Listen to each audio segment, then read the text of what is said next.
Sacred Symbols, a PlayStation podcast, is brought to you by, well, you. If you want to learn how to support our show, go to patreon.com/laststandmedia. Greetings and salutations. Welcome back to Sacred Symbols, a PlayStation podcast. This is episode number 160. My name is Colin Moriarty. I'm joined, as always, by my son, Chris Raygun. Chris, how are you today? I'm all right. I think I got I had one of those sleeps where I woke up every 2 hours, you know? So not ideal, but overall can't complain too much. Sure. It's funny. I had the exact opposite problem. Well, not problem. It's a good thing where I knew I slept pretty consistently because I had substantial eye boogers when I woke up, which typically only happens when one doesn't, open their eyes for some time to come. Dustin Furman, executive producer, co-host. How are you today? I'm doing well. Got a nice, since we're talking sleep, I slept more than normal last night. I went to bed at 11:30, which is absurd for me usually. That's but great. Then I slept until 9. So something must have been off, but I feel great now. So I'm ready for a good show.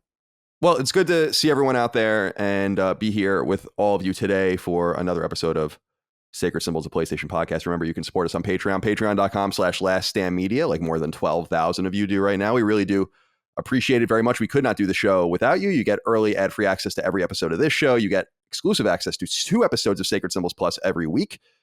You can submit your questions, comments, concerns, thoughts, and ideas to the show and so on and so forth. I do want to apologize to some people. I have been reading a few exit surveys on Patreon recently. Most people don't leave any notes when they leave, but some people do. Usually it's an apology, which I feel really bad about, and it's like some insane apology. Like, I'm sorry, I just lost my job and my mortgage is getting foreclosed on and I have to, it's like some fucking horrible thing. But every once in a while, someone will write in and they'll kind of opine about their questions, comments, concerns, thoughts, and ideas not being used. And I want to apologize about that. It's just that we get, as I'm sure you see when you submit them, sometimes 200 or more submissions. We can maybe fold in, if I'm being aggressive, 15 or so. So maybe 20 on a really verbose episode. So I apologize about that. But remember, you get lots of different perks and we appreciate your support over there. So thank you. I also wanted to pimp out real quick, if I might, our merch. We don't talk too much about it, or haven't recently, but it's going. People are still buying it. It's awesome. Chris is wearing a shirt right now. You can go to laststandmedia.shop and check out our shirts and our sweatshirts. We have awesome vinyl stickers and other things. We really appreciate your support over there. All printed and shipped from the United States, made in fair trade practices by people who are not sweatshop laborers, which is always nice and different than a lot of merch other people sell. So please do support us over there if you can. We appreciate you. We also have an exciting thing to note.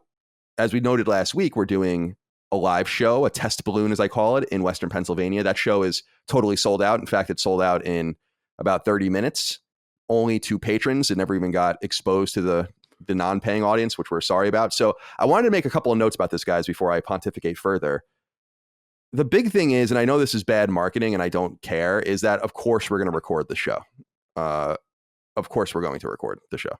So I know people feel like they're going to miss out. It's going to be better in person, but there's never going to be a time when we do a live show that it's not going to be recorded and published at a later time. That's just not how I roll. And I don't feel like anyone, we listen to live music, right? And you buy a live album or you listen to a live album, but it's good, it's fun, but it's way cooler to be there. But you get the option of listening to it live if you can't be there. So I wanted to make that note. And the second thing is I know a lot of people felt that they didn't have enough time to consider it and all this kind of stuff before this tickets went on sale. We hear you loud and clear, but remember, this is just a test. So don't be upset if you didn't get in this time. If we learn positive things from this experience, which I think we will, we'll be back and you'll get your opportunity next time. So we really do appreciate the love, kindness, and support you've shown there. And again, props to Dustin and, of course, Ben Smith, our associate producer, for the wonderful work they're doing there. I guess I said that, DB Cooper, you wrote in about this. I'm sorry. I just totally skipped your question about that. A couple other things I want to note. Sacred Symbols Plus recently, we did a couple of interesting ones. Another call-in show I'm doing an interview shortly tomorrow, actually the same day this goes live, for patrons, with a disability advocate who's going to talk to me about accessibility in games. And I'm really excited about that. I want to get Chris on the phone line soon with people, maybe in the next week or two, and start folding some other people in. So that'll be fun. So yeah, that's basically it. Now, I've said a lot there, Chris. I want to know how you're feeling about the live show, about how you're feeling about seeing everyone. We're going to be with 250 or 300 people, something like that. I don't know what it is, something outrageous, and it's going to be exciting. And the crazy thing is we probably could have sold out 1,000+ person venue doing this show, but we really don't want to get crazy with it yet. So are you excited about how you feeling about that? Yeah, no, I'm stoked. Like I've been to, ever since we started the show, like I've been to various cons. I've been to PAX and E3, and people have come up recognizing me from the show, and they've always been really cool. And I think it'll be a lot of fun to be in an area that's specifically all for it. I'm curious because when I go to those cons, it's always a mix of people who hey, I know you from this, I know you from the channel, or I know you from this podcast, or I know you from Snark Tank or whatever. So it'll be interesting to see the just one focused audience. I'm kind of interested to see that. Me too. And I have a cool format I think is going to work for our show in terms of we're doing the best games of all time. I want everyone to kind of present their game and defend it to everyone else. And I think it'll be a fun little exercise. We'll spend a few hours with each other. Dustin, how are you feeling about, the promise of, it's kind of your first live show as someone people want to see, quote unquote talent. I always hate that word, but yeah. Right. Well, the thing that's really odd for me is just that it's in my hometown, and I am completely invisible in this town. I've never once been recognized. I have met one person that I didn't know that knew and listened to the show. And so the weird thing about all this is that when we put the tickets live last Friday, we had a block of a hotel that's very close. Mm-hmm. And apparently the hotel block sold out before the tickets even went live. And so Ben knows the hotel manager there, and she called him and was like, our phones are ringing off the hook like never before. We've never in the 2 or 3 years this hotel's been open. This has never happened. And I think the whole entire hotel is booked with pretty much just our fans, which is cool. So it's just I'm wondering if the word's going to get out around here. Some internet company is holding an event here and people are flying in around the country. And so it makes it feel a little more, it's not mysterious to us, but I like the fact we're doing this kind of under the radar of the locals. Yeah, it's weird how that all worked out, that it ended up in your hometown. Strange. Yeah. Okay, so we'll continue to, update you guys on this, and I don't want anyone to fear. We're also doing the kind of free picnic gathering. Someone, again, on Twitter was like, well, you guys are just going to gather in a park. And I'm like, our associate producer is the mayor. I'm going to do whatever the fuck I want in that town. They're going to be lucky. Right. It's going to be like some sort of Walking Dead situation where I'm going to take over a township. They're gonna call me Colin. The Colin is what they're gonna call me, and I'm gonna my weapon is gonna be a hockey stick, Casey Jones uses.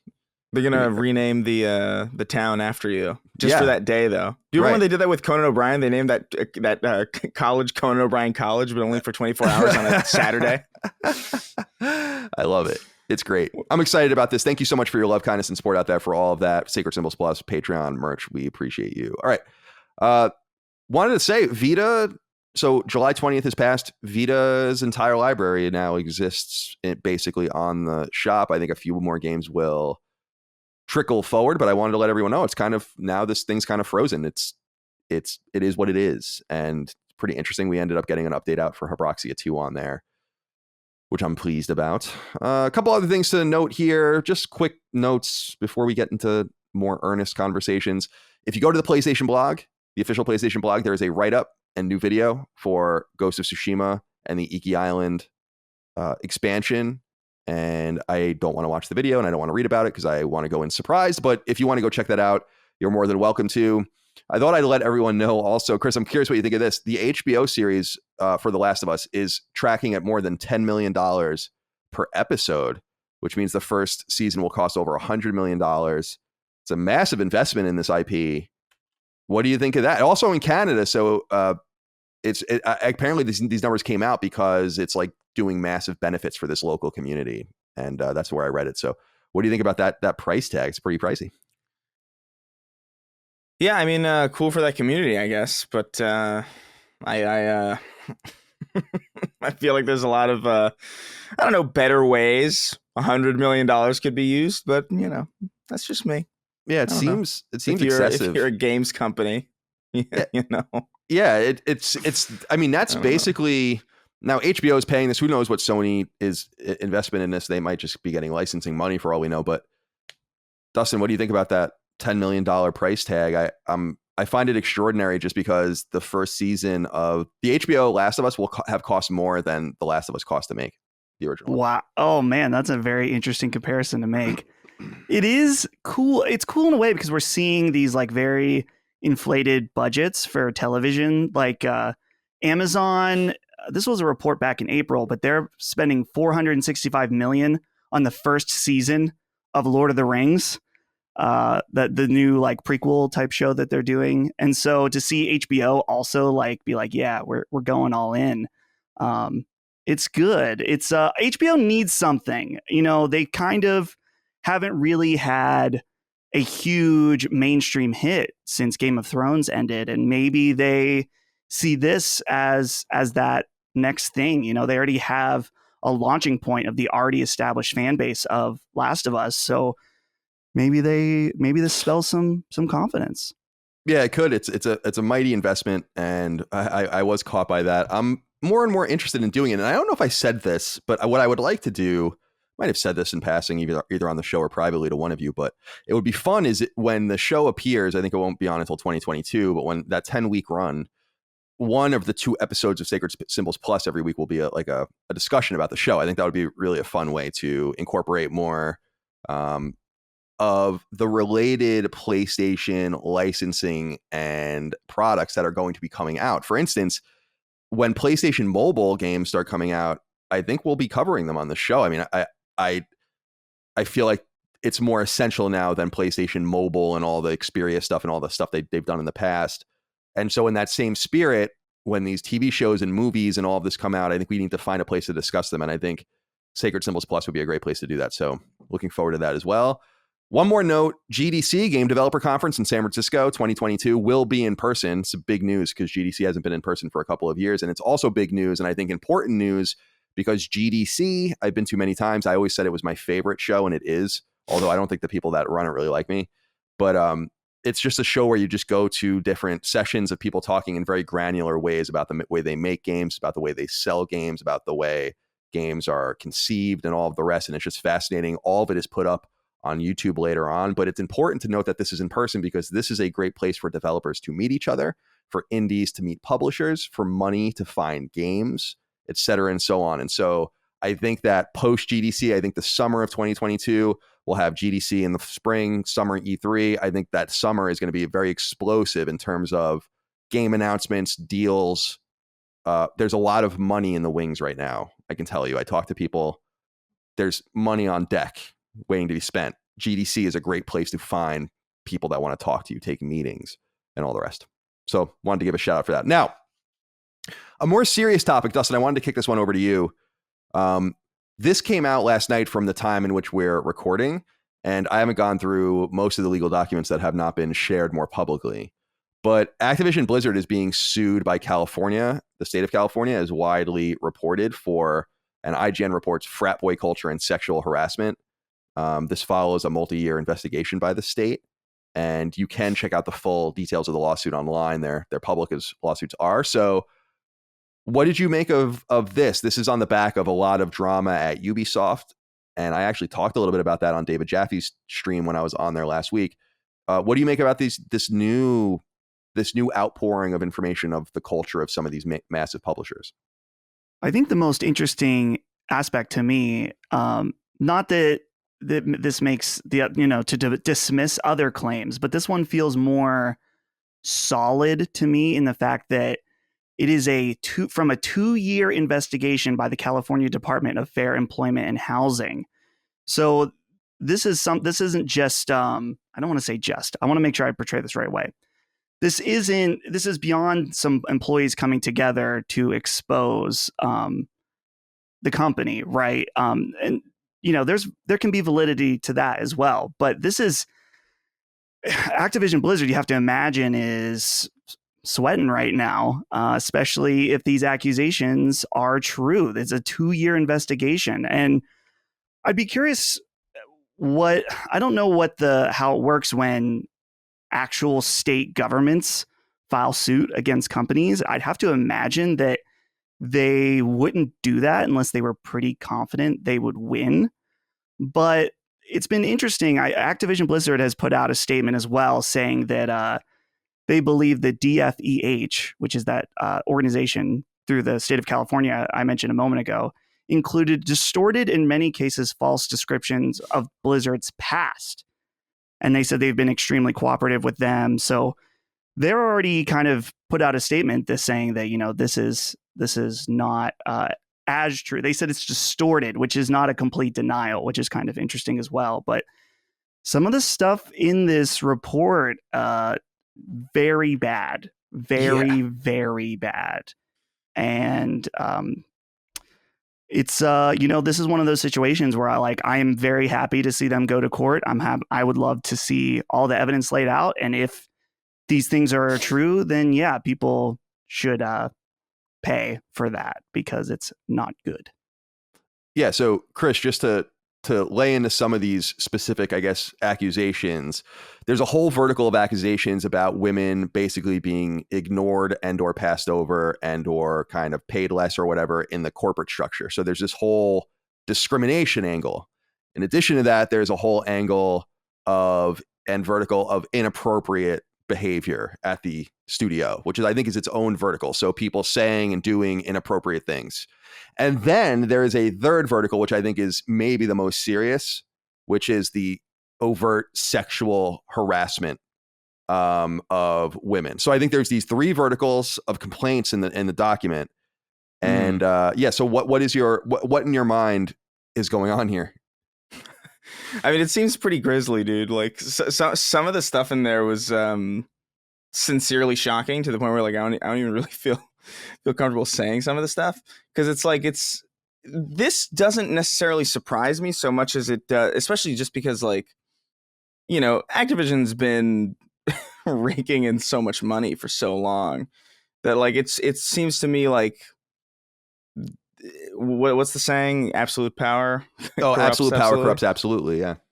I don't know. This isn't the same. This is a very different Activision from decades past, and I'm very curious to see how this turns out, because this seems to be like Dustin said, this seems to be the most egregious example of anything like this that I think I've ever seen. I was reading through some of it.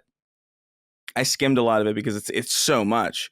But if literally even just half of this is true, or even a quarter of this is true, and it highly depends on from what vertical also. If any amount of this is true, then I think they're in a pretty big amount of trouble. I don't think I've ever seen the state sue a games company like this. Yeah, California and the Attorney General in California notoriously activist, which is fine. That's what they vote for, and the people in California vote for, so that's representing them.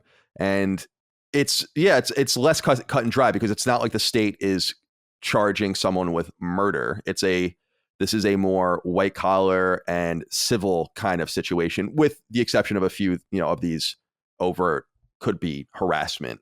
I don't know if it's assault. I don't know if it gets that far, but it's funny because I was talking about something similar on David Jaffe's show last week, where we were talking about Ubisoft, and someone had, maybe someone had called in about it, because we did call-ins on his show, on his stream. And I was saying that I'm surprised that with Ubisoft, which is a problem that we've known about longer. So it's had this chance to kind of come out and go through all of its different waves and get figured out over a couple of years. And I was saying to him that, to me, Occam's razor suggests that maybe the people that are left behind at Ubisoft that were accused of things didn't do anything, or they were investigated, because why would Ubisoft be so proclamative of saying our culture is different? We're writing these letters from Yves Guillemot and all this. And then we see that that's kind of collapsing in on itself, where there's a lot of new accusations going on at Ubisoft. So we have no real idea what's going on there. And then to Dustin's point, I see this this statement from Activision, and the same thing comes to mind for me, where I'm like, why would you say this if you didn't really feel like you could defend yourself? That's the thing that is interesting to me. When they released their statement shortly after this stuff came out, I was like, well, this puts a little bit of a different spin on it, because I believe most of these accusations to be true. But I also think that Activision is comfortable enough, or Blizzard, they're the same thing. They're comfortable enough defending themselves. And so, to your point, Dustin, I want to see this go to court. I don't think they might settle. Right. I doubt it. Maybe California might be able to extract tens of millions of dollars in penalties on Activision Blizzard and put this away. But hopefully it does actually go to court, and then we see what the accusations are and if and when they can be defended. And then we'll have a better understanding of what happened and what the conclusion should be, because these are serious accusations, a lot of them. I did want to separate, though, those into verticals, and I wanted to say this because I think that one vertical of inappropriateness, let's call a general frat boyishness that's not over the line sexual, and that's not something that encourages a certain group of people, in this case women, to be not promoted, all of that. That little vertical to me seems to be defensible from Activision's point of view.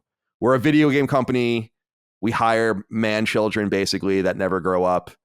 They had a lot of these people. I worked in the industry for years, right? So I know there are people that have no social grace, have never spoken to a woman, have, you know what I mean? Like, I'm not even being facetious. It's like there are normal people in gaming, and then there are a lot of awkward ass people per capita, way more than you would probably find in many other industries.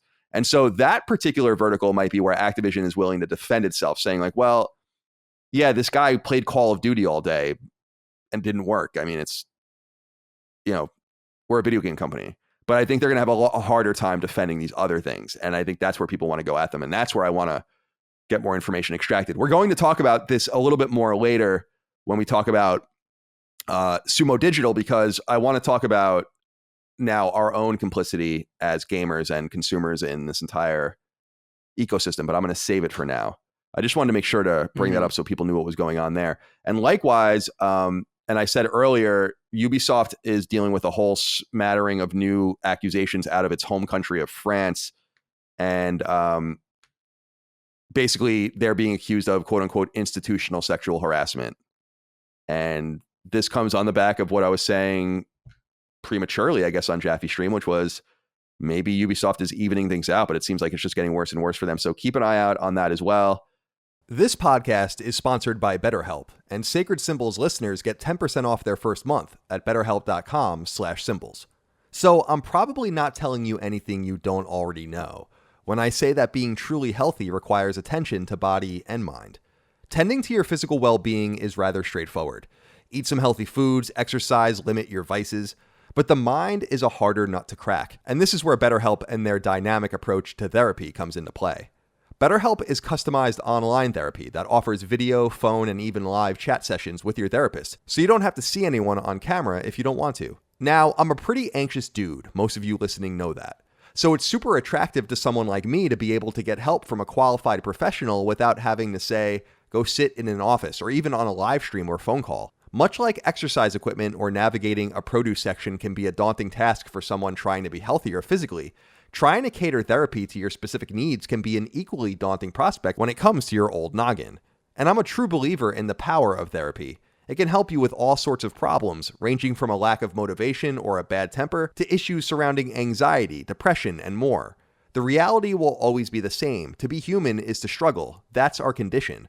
But we don't have to just accept it. I think BetterHelp can be a useful therapeutic tool for you, cater to your exact specifications. And by going to betterhelp.com/symbols, that's betterhelp.com/SYMBOLS, you can begin your curative journey today. Once you sign up, you can begin communicating with your therapist in under 48 hours, and you'll quickly see why millions of people have adopted therapy as a way to help them with life's trials and tribulations. So go to betterhelp.com/symbols, get 10% off your first month of sessions, and see what therapy can do for you.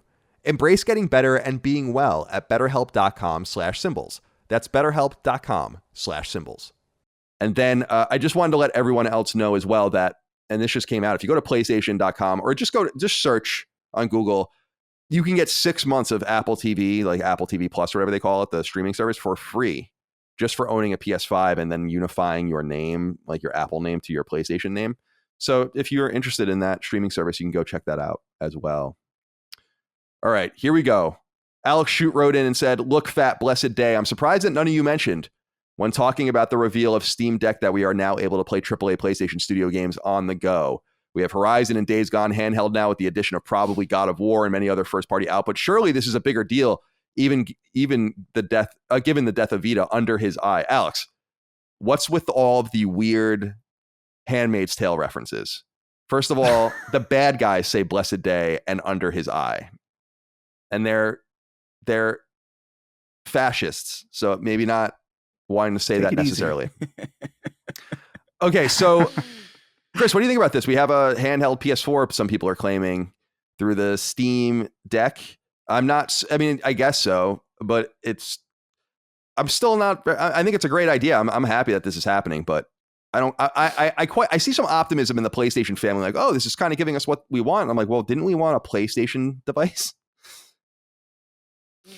Yeah, I mean, but they're clearly not going to make it, So I guess it's more just like, oh, we're going to take what we can get, and if we can get a machine that plays Horizon, God of War, potentially Ghost of Tsushima at some point down the line portably, then like, hell yeah, we'll take that and we'll be happy with it.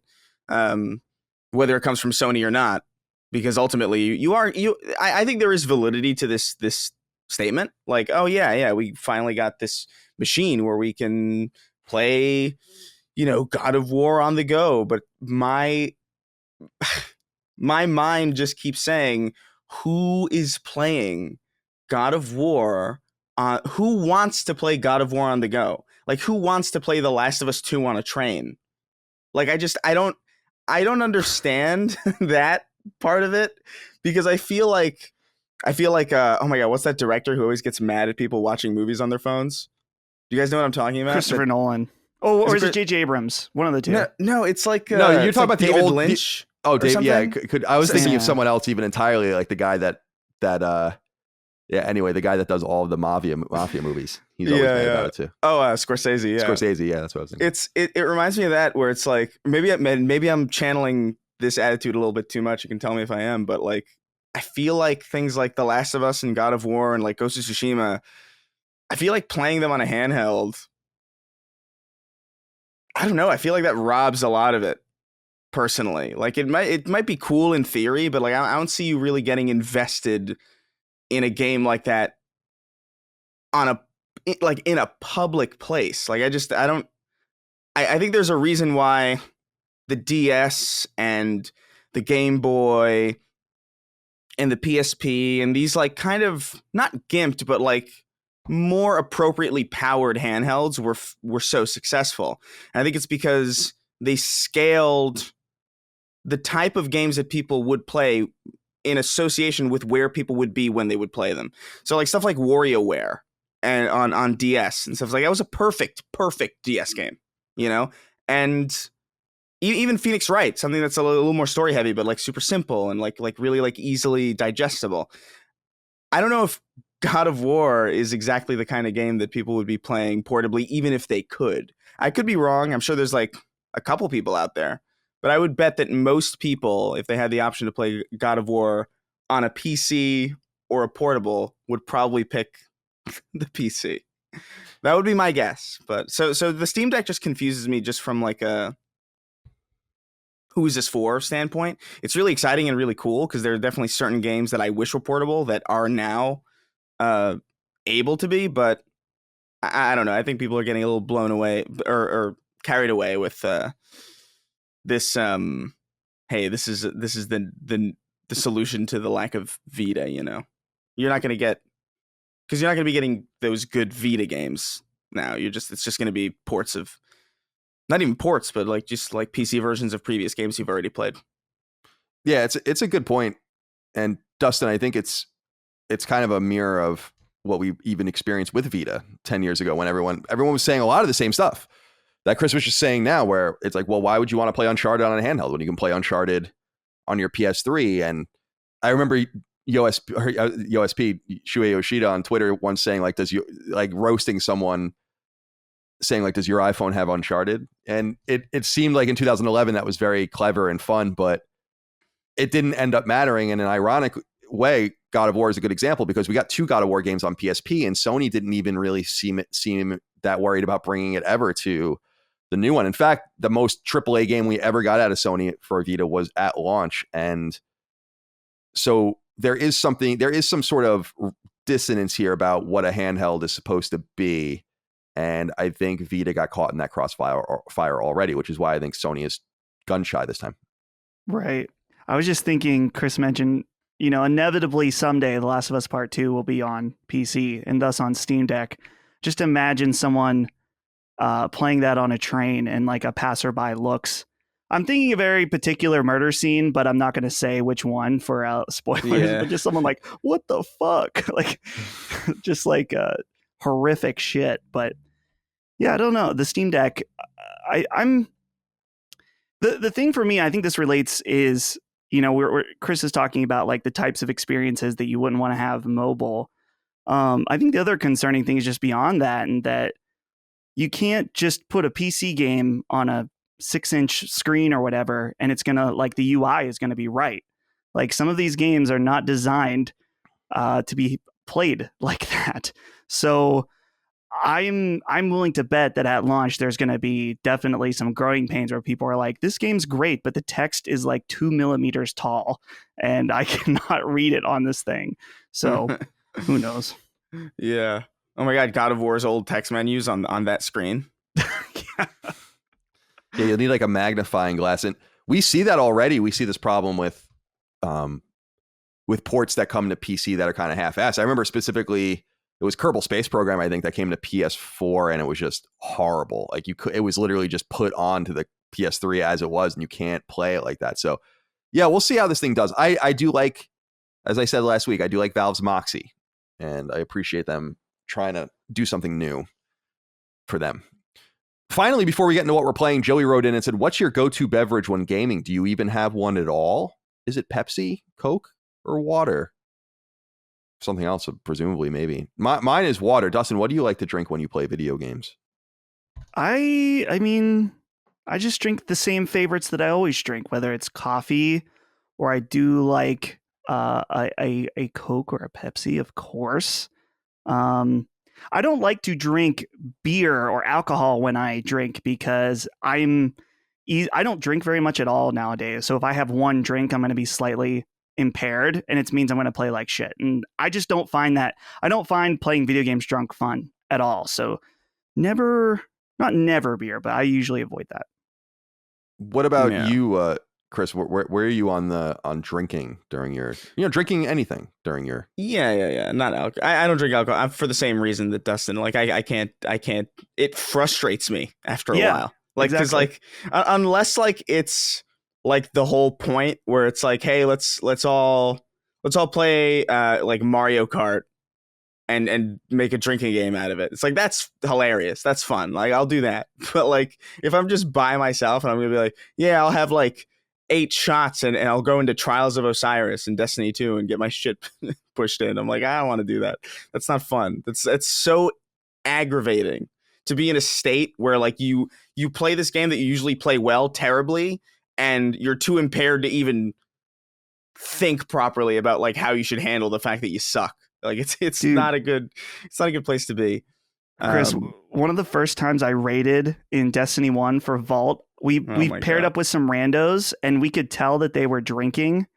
And by the time we got into like the 3rd or 4th section, they were just completely trash. You couldn't even hear them. And then, of course, like we could hear one of their kids through the mic that was like, Daddy. And we were like, no. And so, we just bolted out. But don't do that to your raid crew. Yeah. Don't drink and raid. No.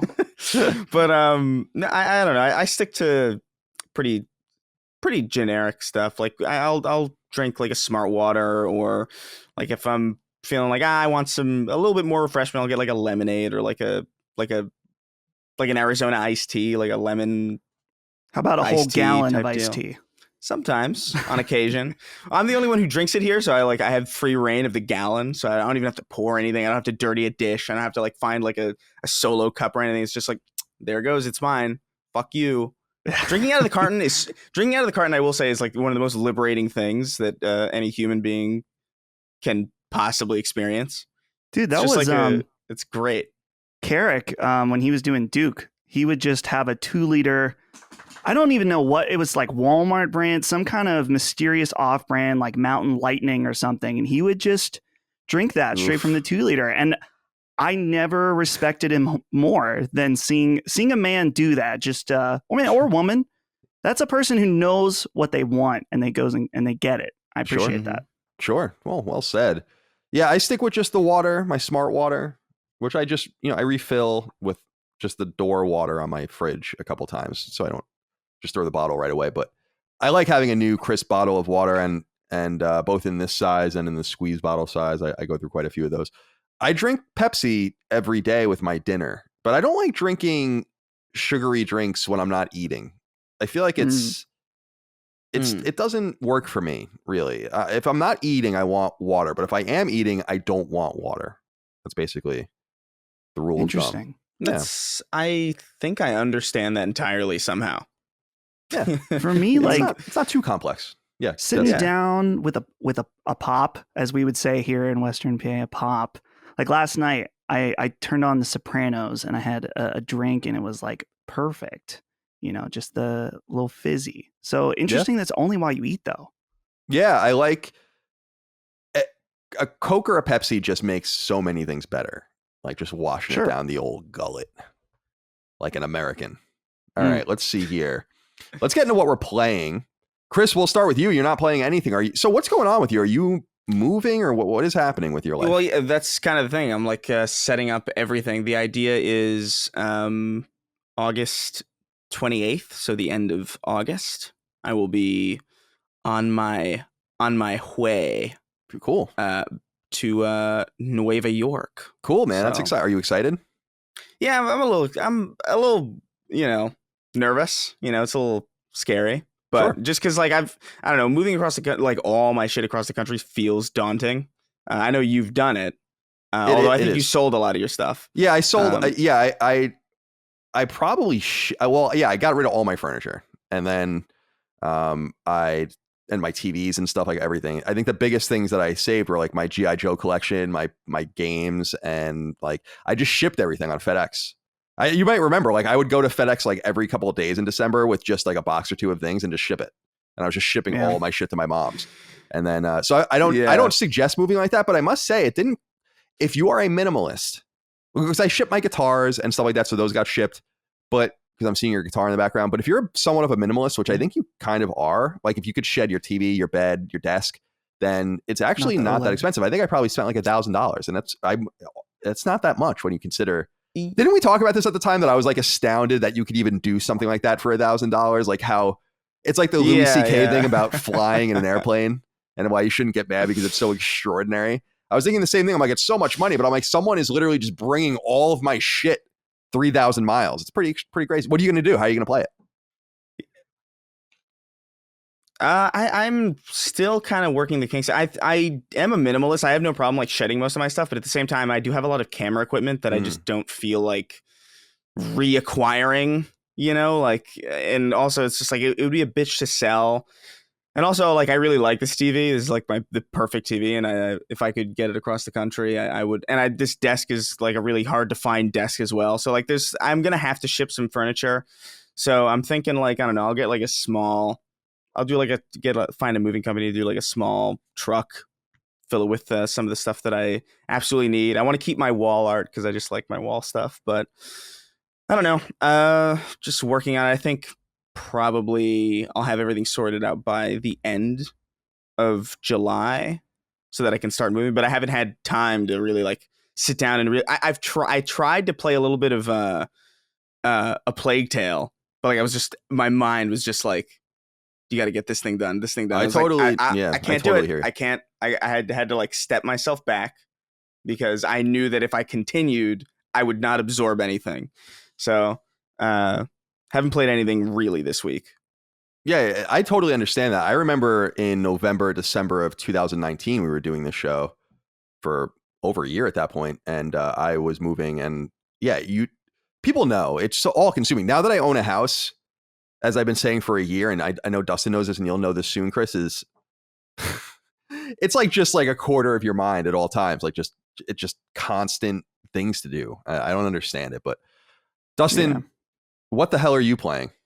For me, well, Colin, you wrote this, so I wrote it as well, but I don't know, is this embargoed? I think we can say we're playing it, but not our impressions. Yeah, so we're playing Trigger Witch. Now, this is a twin stick shooter from our friends at Rainbite, who did a wonderful Zelda game called Reverie, which I highly recommend. I played it on Vita. You can play it wherever you want, but this is their new game. They're Australian, right? Or are they New Zealand? They're from New Zealand, I think. And John O'Peck, a friend of ours, who wrote the game and really did a nice job with the dialogue. It's so charming and stuff, but I don't know what we can say about it. I have no problem saying, and I don't think they would mind. Well, we have to say two things. These are our friends, so they did send us codes and we accepted them. I would not have solicited them. East Asia Soft, who actually I've worked with and I like a lot, is their publisher, but we have no PR contacts. So they emailed me themselves with the codes. I'm totally comfortable with that. But yeah, apart from that, I don't know what we're allowed to say, but I don't think they'll mind us saying. I think it's great, and I'm really enjoying it. And I'm trying to not play it too quickly because they make smaller titles, and I would love a game like this to be 20 hours long, but I don't think it is. Reverie was a few hours basically long, 5 hours or something. This game had me smiling quite a bit. I'll leave it at that. Definitely. I'm still playing through Plague Tale just kind of slowly. It's one of those games that I don't want to play for like over an hour at a time, just because you're doing the same thing over and over throughout this game. You're either hiding and trying to get through enemies, or you're trying to get through hordes of rats. It's one of the two. Sometimes both, which the both sections are awesome. But I'm still enjoying it. And then I'm playing through Demon's Souls again on my Twitch channel, because I have two games from the From Software, well, the Souls From Software lineage that I have not played on stream. Demon's Souls being one of them, the other one being Bloodborne. So I'm having a good time going back to that. It's a really, really solid remake. I was just thinking when I was playing, I'm like, man, this game looks so good. Blue Point just did such a good job, such strong attention to detail from the original as well. And I'm just glad that Sony, that they're, I don't want to sound hypocritical, because I don't like the whole consolidation of the industry. We're going to get into some of that in a little bit with Sumo, but I think that partnerships that make sense are good. Like Blue Point, they've been pretty much exclusively working with Sony for a while now. So I'm glad that they can take them under their wing and do more awesome projects like Demon's Souls. So it's very good. I recommend checking it out. It's been on sale a few times actually since launch. I think it's gone down to either 45 or 50 a few times. So cool, man. Yeah, otherwise I've not been messing around too much. I've been playing World of Final Fantasy just a little bit because I had it on Vita. I played it when it came out in 2016, just a little.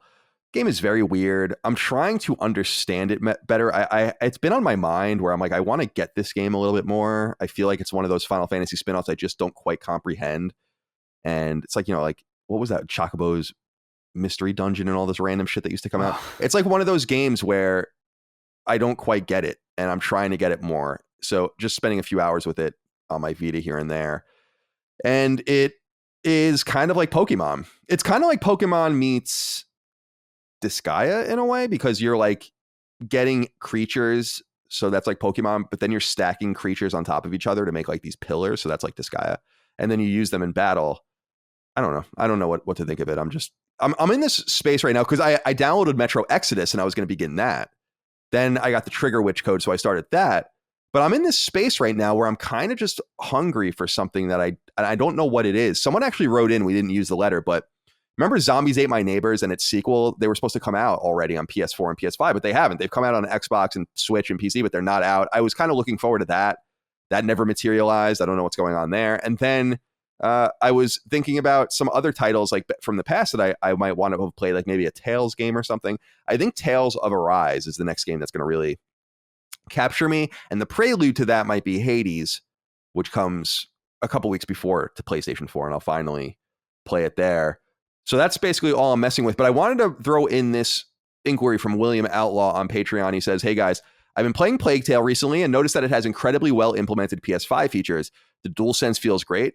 Dustin, you talked about that last week, but I was pleasantly surprised by the game help instructions and videos for collectibles. I totally forgot that this was a thing at all, but once I tried it, it was actually way more helpful than picking up my phone and looking it up.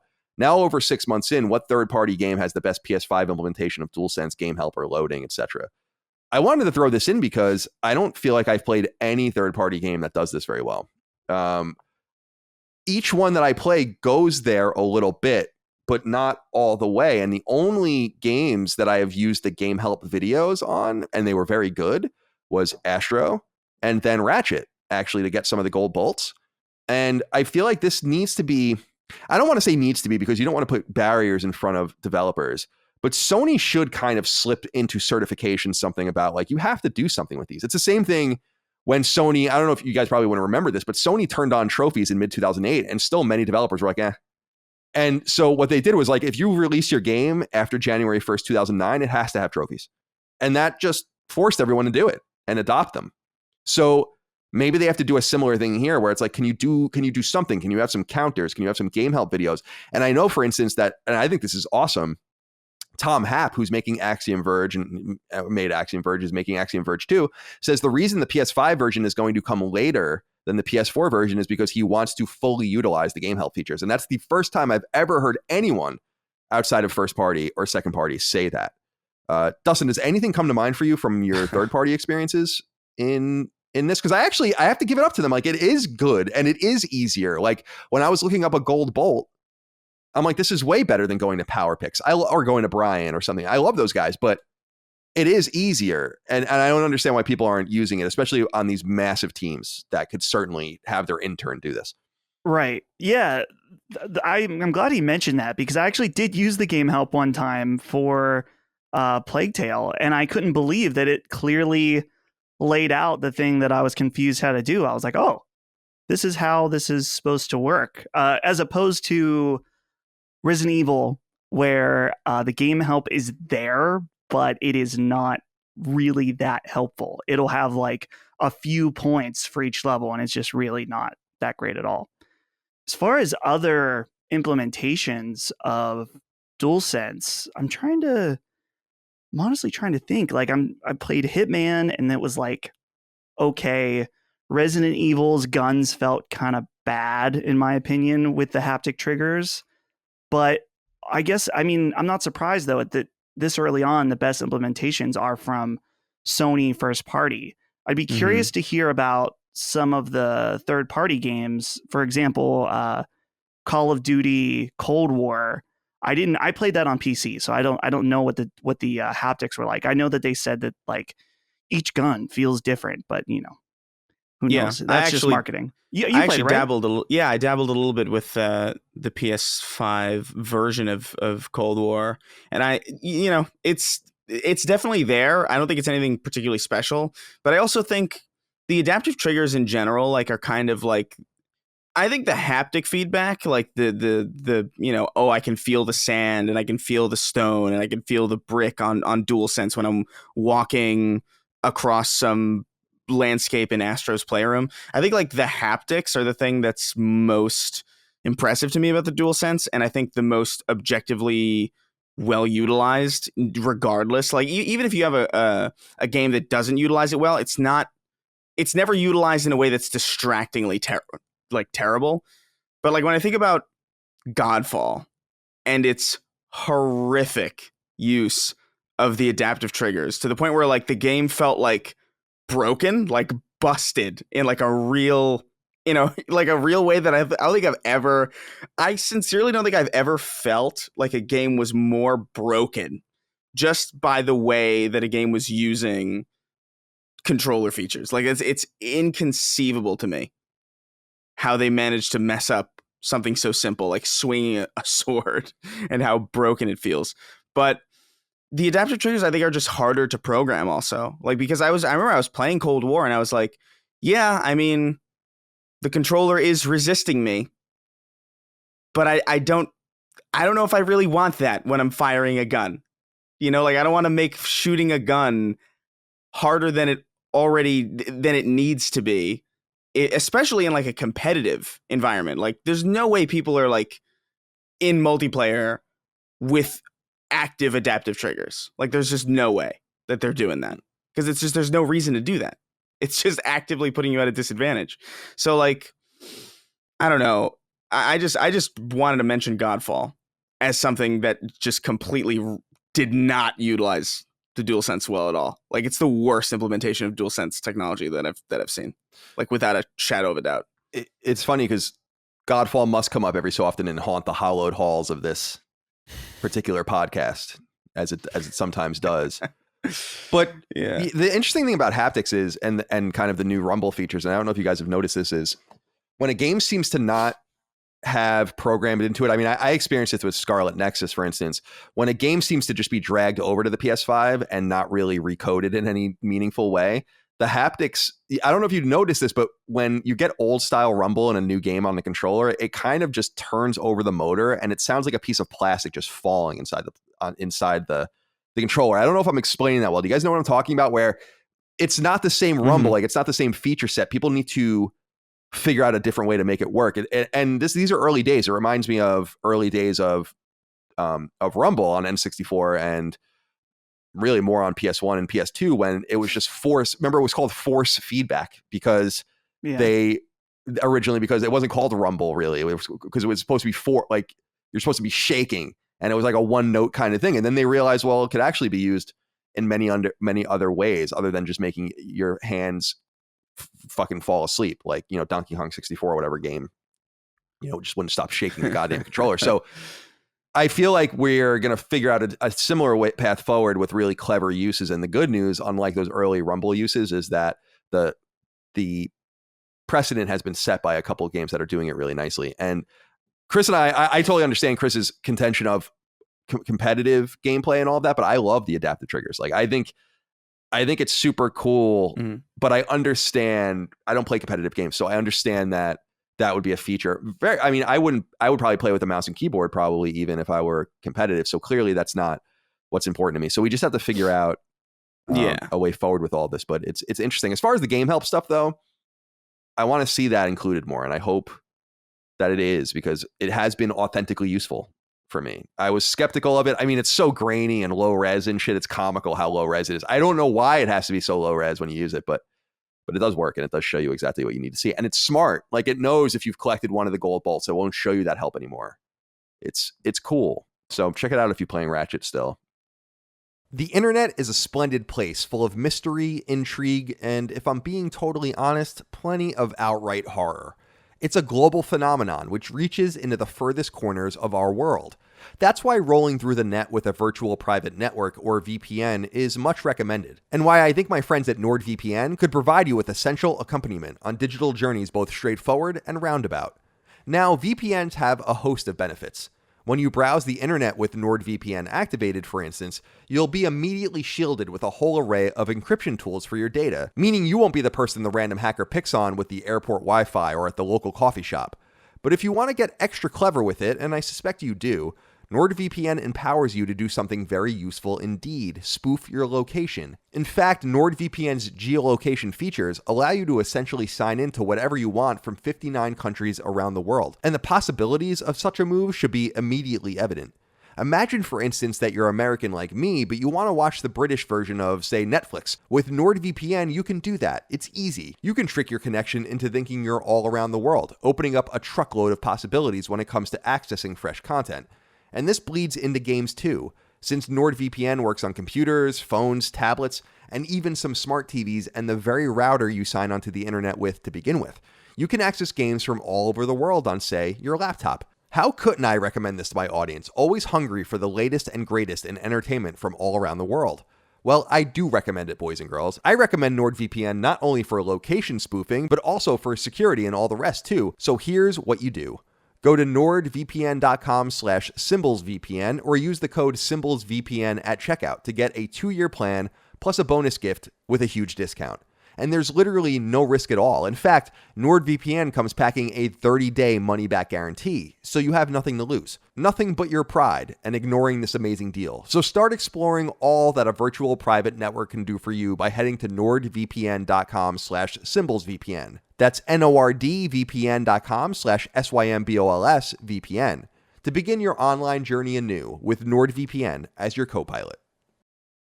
All right, guys, let's get into the news. Now, Dustin, as I sometimes do, I'm going to have to tell you to put like something here. This is a political conversation. I don't think it's a partisan conversation, but it is a political conversation. I know some of you want to avoid it, but I really hope you don't, because I'm going to tie this into what we were talking about with Activision and Ubisoft earlier in the show, and about how burying our heads in the sand as gamers, players, consumers, enthusiasts, whatever, is just a huge mistake.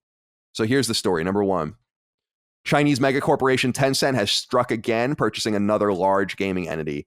And this one is perhaps closest in proximity to PlayStation. According to multiple sources, Tencent is slated to purchase British company Sumo Digital for $1.3 billion. The price is outrageous. It's 43% above the company's trading price on the market and cracks the company open to the Chinese conglomerate, which already owns nearly 10% of the company.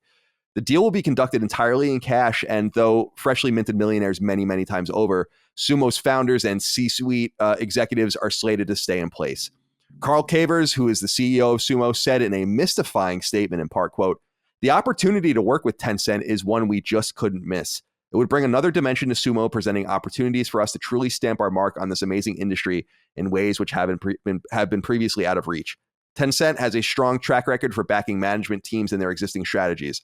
Alongside the acceleration of own IP work, Tencent has demonstrated its commitment to backing our client work and has stated its intention to ensure that we have the necessary investment to continue focusing on work with our key strategic partners on turnkey and co-development projects," end quote. In other words, Sumo will continue making its own games and working on behalf of others too, and PlayStation is their biggest client by a mile.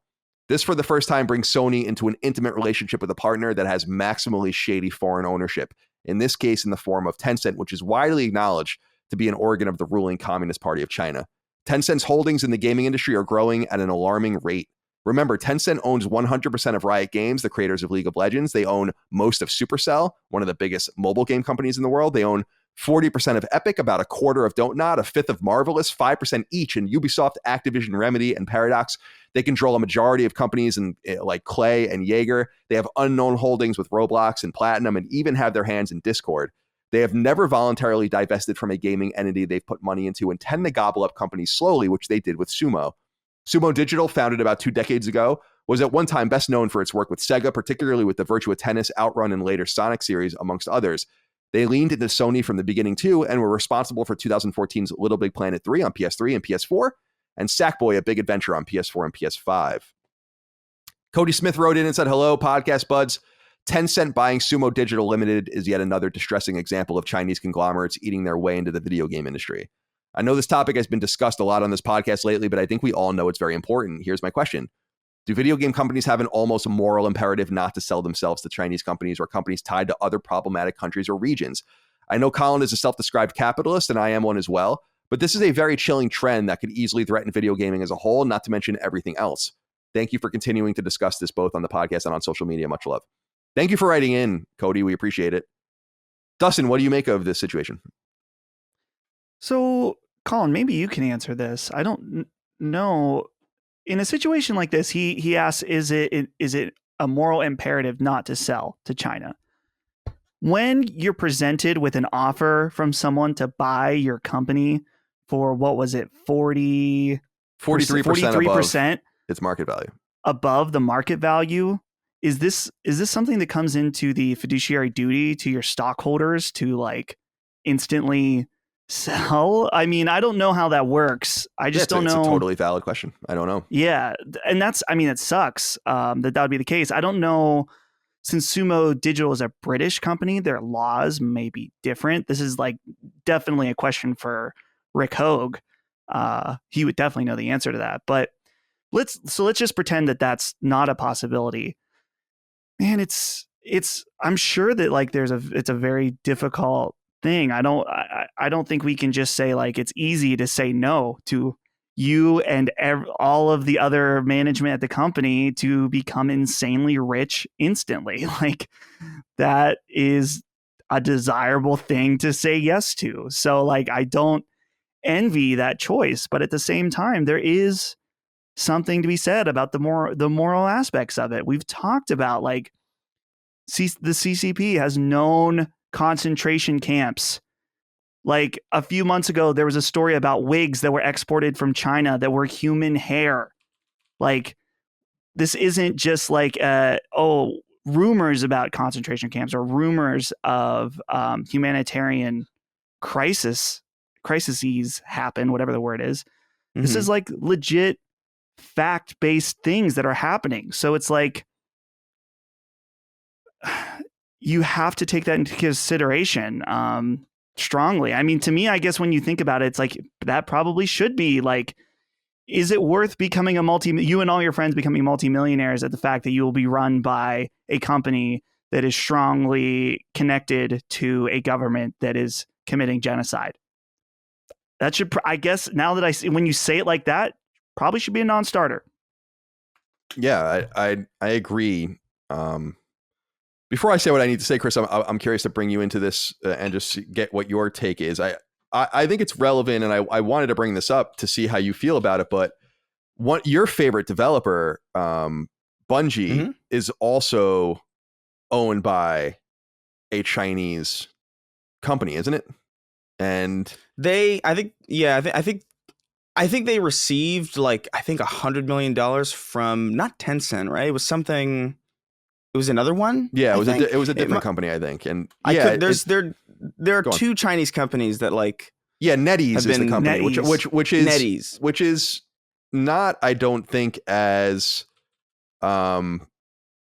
They're not as big. I mean, they're a fraction as large as Tencent, but they're also not really known to be so active in communist circles in China as well. So it's a little different. But I did want to ask you about that, if that has come into play for you or your community at all over on Destiny, because I know it was a little bit controversial, but they don't really seem to. They're not the same. NetEase is not the same as Tencent. Yeah, I don't think they play. I haven't seen it mentioned that much in that community. I think when it first happened, there was like talk about it, but I don't know. I think you know how things move like a mile a minute, and people just kind of forget and like, oh, here's a new thing. Here's a new thing. Every minute of every day, there's a new story to kind of distract. But as far as the question here about like, do video game companies have a moral imperative not to sell to China? No. A company has a company's only imperative is to make money. That's like literally the point of a company. So when you have the option to make millions upon millions upon millions upon millions upon millions of dollars overnight, yeah, you take that because that's what you're supposed to do. That's what a company is supposed to do, is make that money. If we governed everything based on morals, we'd have a completely different system head to toe here. Like the reason why we can't, and not to get too political here, I think I'm getting as political as I think I need to be to make the case, but like, the money argument always gets brought up about healthcare. Like that's a pretty frequent thing. It's like, oh, well, helping our fellow man costs too much, so we won't do it. Even though it's kind of morally reasonable that you would say, yeah, we should help each other in a base way. That's not how that works, because money is important. And as far as that goes, like, I think that's just how the world works now. Like, it's just how it's always worked, at least over here in the West. Money talks, people listen. And if that money happens to come from a place with like abhorrent morals and abhorrent, practices that defy our cultural norms and our basic morality, then I'll take my money and wash my hands of it, and then I can be free of it, and then whatever. It's depressing, but this is just the way things are going, and I don't think it's really going to stop. I think it's going to keep accelerating. I wonder. I have a lot to say about this. I don't know how much I want to be able to get out here, but I wonder to what extent Tencent's interference in global gaming markets would have to reach for someone to be like, we can't.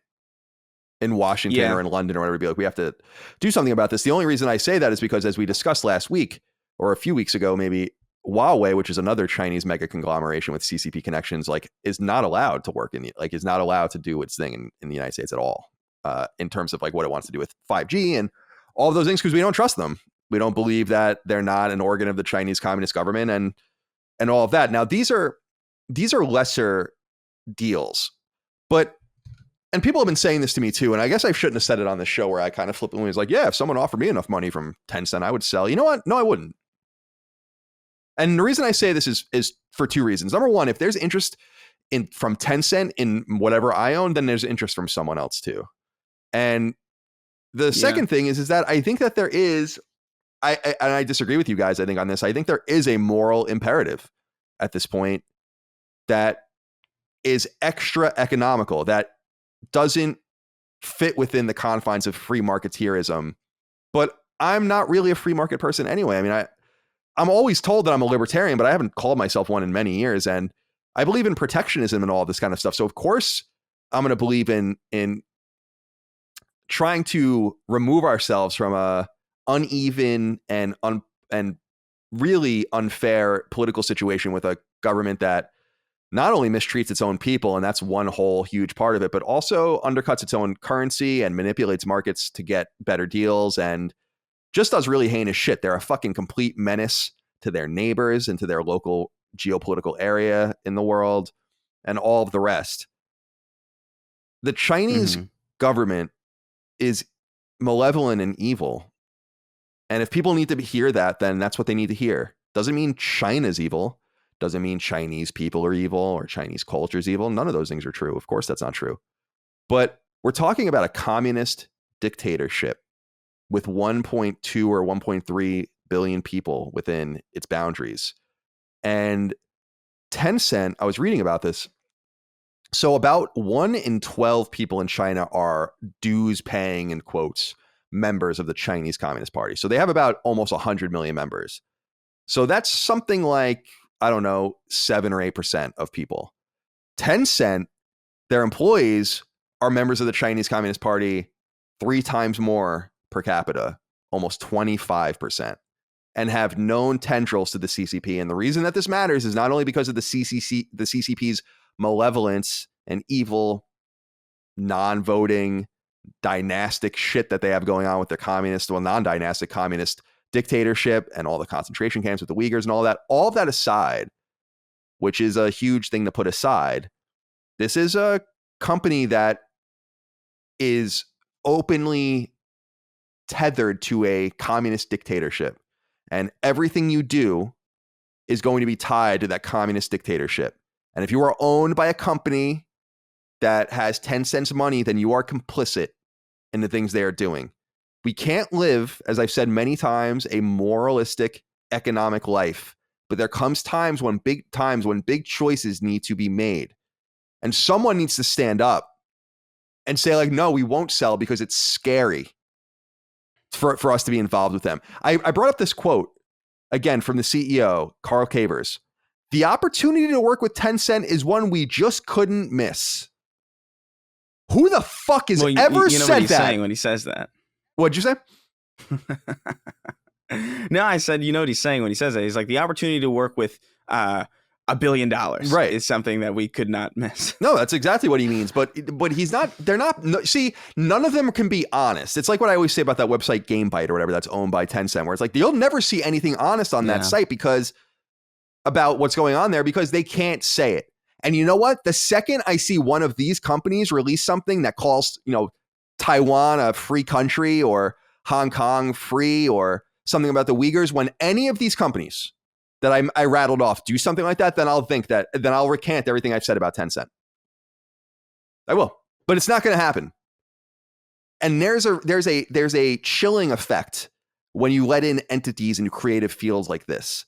And money isn't more important than the creativity. Sumo Digital was a lucrative and successful company that could have had other people courting it, including Sony itself. So I don't want to hear this idea that like they couldn't have held on and gotten a better deal. The opportunity to work with Tencent is one we just couldn't miss. Well, I hope you enjoy getting those checks signed by the communists in China and all that comes along with it. And you can ask the guys over at Arc System Works how that worked out for Guilty Gear Strive when they had to fucking secretly patch out every mention of Taiwan and Hong Kong and Uyghurs in their lore. And they're not even owned by them. They just want to do business there. Can you fucking imagine when your parent company is Chinese? The kind of pressure you have to be under? It's the same thing with SNK selling itself with the intent of selling the entire company to the royal family in Saudi Arabia. It's not acceptable. We don't want entities like this in gaming. They're totalitarians. They're evil. They're not elected. They murder and disappear people. They keep their people with their boots on their necks. The Chinese communists wouldn't be in charge if there was an election in China. I can guarantee you that. So it's not a partisan issue. It's not left or right or Democrat or Republican or Labor or Tory or whatever. It's nothing like that. Open your fucking eyes to what is happening here and the decisions that have to be made. And the reason, Chris, that I'm so disappointed in this, because Dustin had brought up the fiduciary obligation, which is true. And also you had brought up it's just the way it works, unfortunately. And my whole thing is I was hoping that we would start having conversations as a society soon about how do we uncouple ourselves from China? How do we uncouple ourselves from this cheap labor that drives down blue collar work in the United States and puts people on welfare and puts them out of jobs? Yeah. How do we get rid of that? But now we've put 7 more barriers in front of us. We're never going to get to answer that question because now we're talking about companies like Tencent buying Crytek and their military ops, right? Or we're talking about the Saudi royal family buying SNK months after they disappeared a fucking Saudi dissident journalist. And everyone knows they did it. At some point, the morals do play in. And so you know what? No, I wouldn't sell. And you can hold me to that if that's ever presented to me. It's infuriating that this is happening. Does anyone else? Yeah. And I think, I mean, not to get too much, we could segue out of this after this, but I think you're right, where I think we've kind of let this go on for too long to the point where now it's it's inconceivable that we would be able to easily uncouple, because it's not even this, by the way. I think the reason why this isn't getting a lot of attention is just because of the things that are happening. It is of the least importance to most people. It's oh, big deal, they bought a game company. Whereas I think the big conversation happening, or at least the way that I in the circles that I orbit, is there's a big conversation about hey, the Chinese government's buying a lot of US real estate. What's that about? That's a whole nother fucking thing that seems a little bit more immediately important than, oh, they bought it. Oh, what are they going to do? I feel like most people still think oh, what are they going to do? Make a Chinese game? Who cares? I feel like that's the attitude still for a lot of people, because a lot of people outside of the industry don't really take games super seriously, even though they make a ton of money. It's still kind of this inexplicably niche thing to a lot of people, even though The Last of Us gets $10 million an episode on HBO. It's kind of crazy. But I think there's just a lot of other conversations about China and the US and our dependence on them that I think, and just the way that they egregiously pollute, and there's so much else to that conversation that even this specific conversation in the games industry, as important as it is to us, to most people doesn't even register as something even worth paying attention to, because it's just, they're making a video game. What's a video game? Who cares? Right. I think you're totally right on this. And yeah, Dustin, I'm curious to get your closing thoughts as well, because I don't know how else to try to make people open their eyes. I'm so glad you brought up the real estate thing too, Chris. I mean, the United States government is concerned about certain things, and we had brought up Huawei before, but they're looking to stop China and Chinese interests from buying up farmland in the United States, which they've been doing at a rapid rate as well. And the government is getting involved in that. And I'll say it again, and this is a political statement, but it just is. Letting China into the World Trade Organization years ago and normalizing relations with them was a fucking massive mistake, and has created, a huge situation, like Chris said, of multi-tendril. You can't do business with certain entities, right? You just can't. You can't hold your hand out. With the Soviet Union during the Cold War, we weren't really doing business with them. We dealt with them, but they were on their own and we were on our own, and we all had our spheres of influence. And we thought we would be really clever and really cute by allowing a company or a country that like Chris said, pollutes and doesn't pay its labor and just kills people and has one child policy and all this crazy fascistic shit going on over there. No elections, all of that. And we're so far beyond the pale now that it's true. Gaming almost looks like, well, what are you supposed to do about this? But to me, I look at it and I'm like, well, why can't we be loud in our sphere to say, like, we don't want this? And we should be. So what I wanted to say about Activision and Ubisoft, that it's before, and I'm going to tie this in now, is it is time for people to start making decisions about, on individual levels, about how much you want to interact with these companies or not. And I'm not going to be able to live a moralistic life like that. Like, I know that. And I've said that a million times, but it's the big decisions and the way they trickle down to make the choices easier for people that don't necessarily want to make them that matter the most.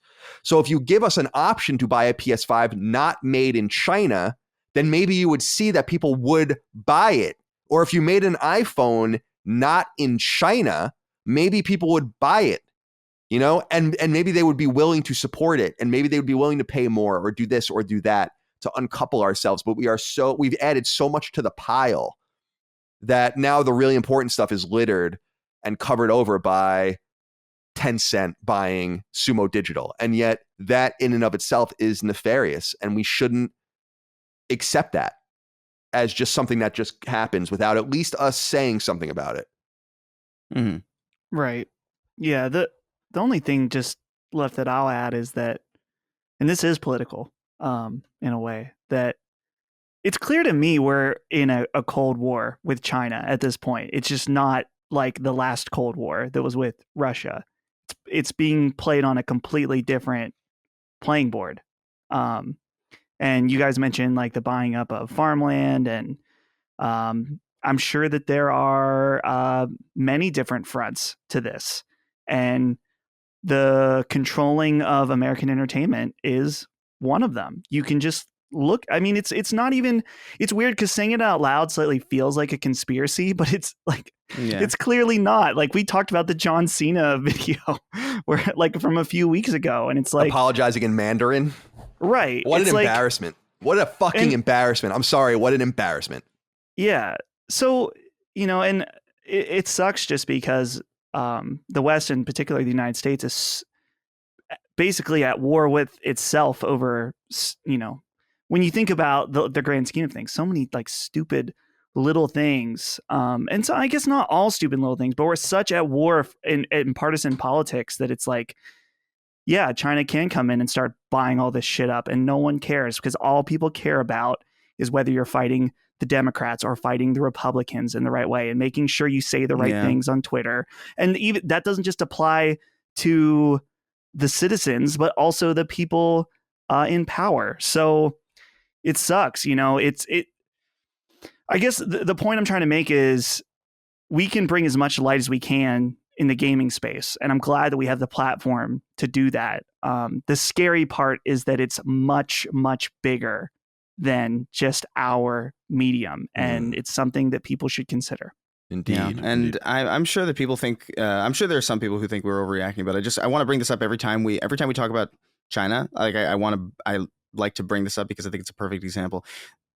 Activision put out a trailer for Call of Duty Cold War that had Tiananmen Square footage in it.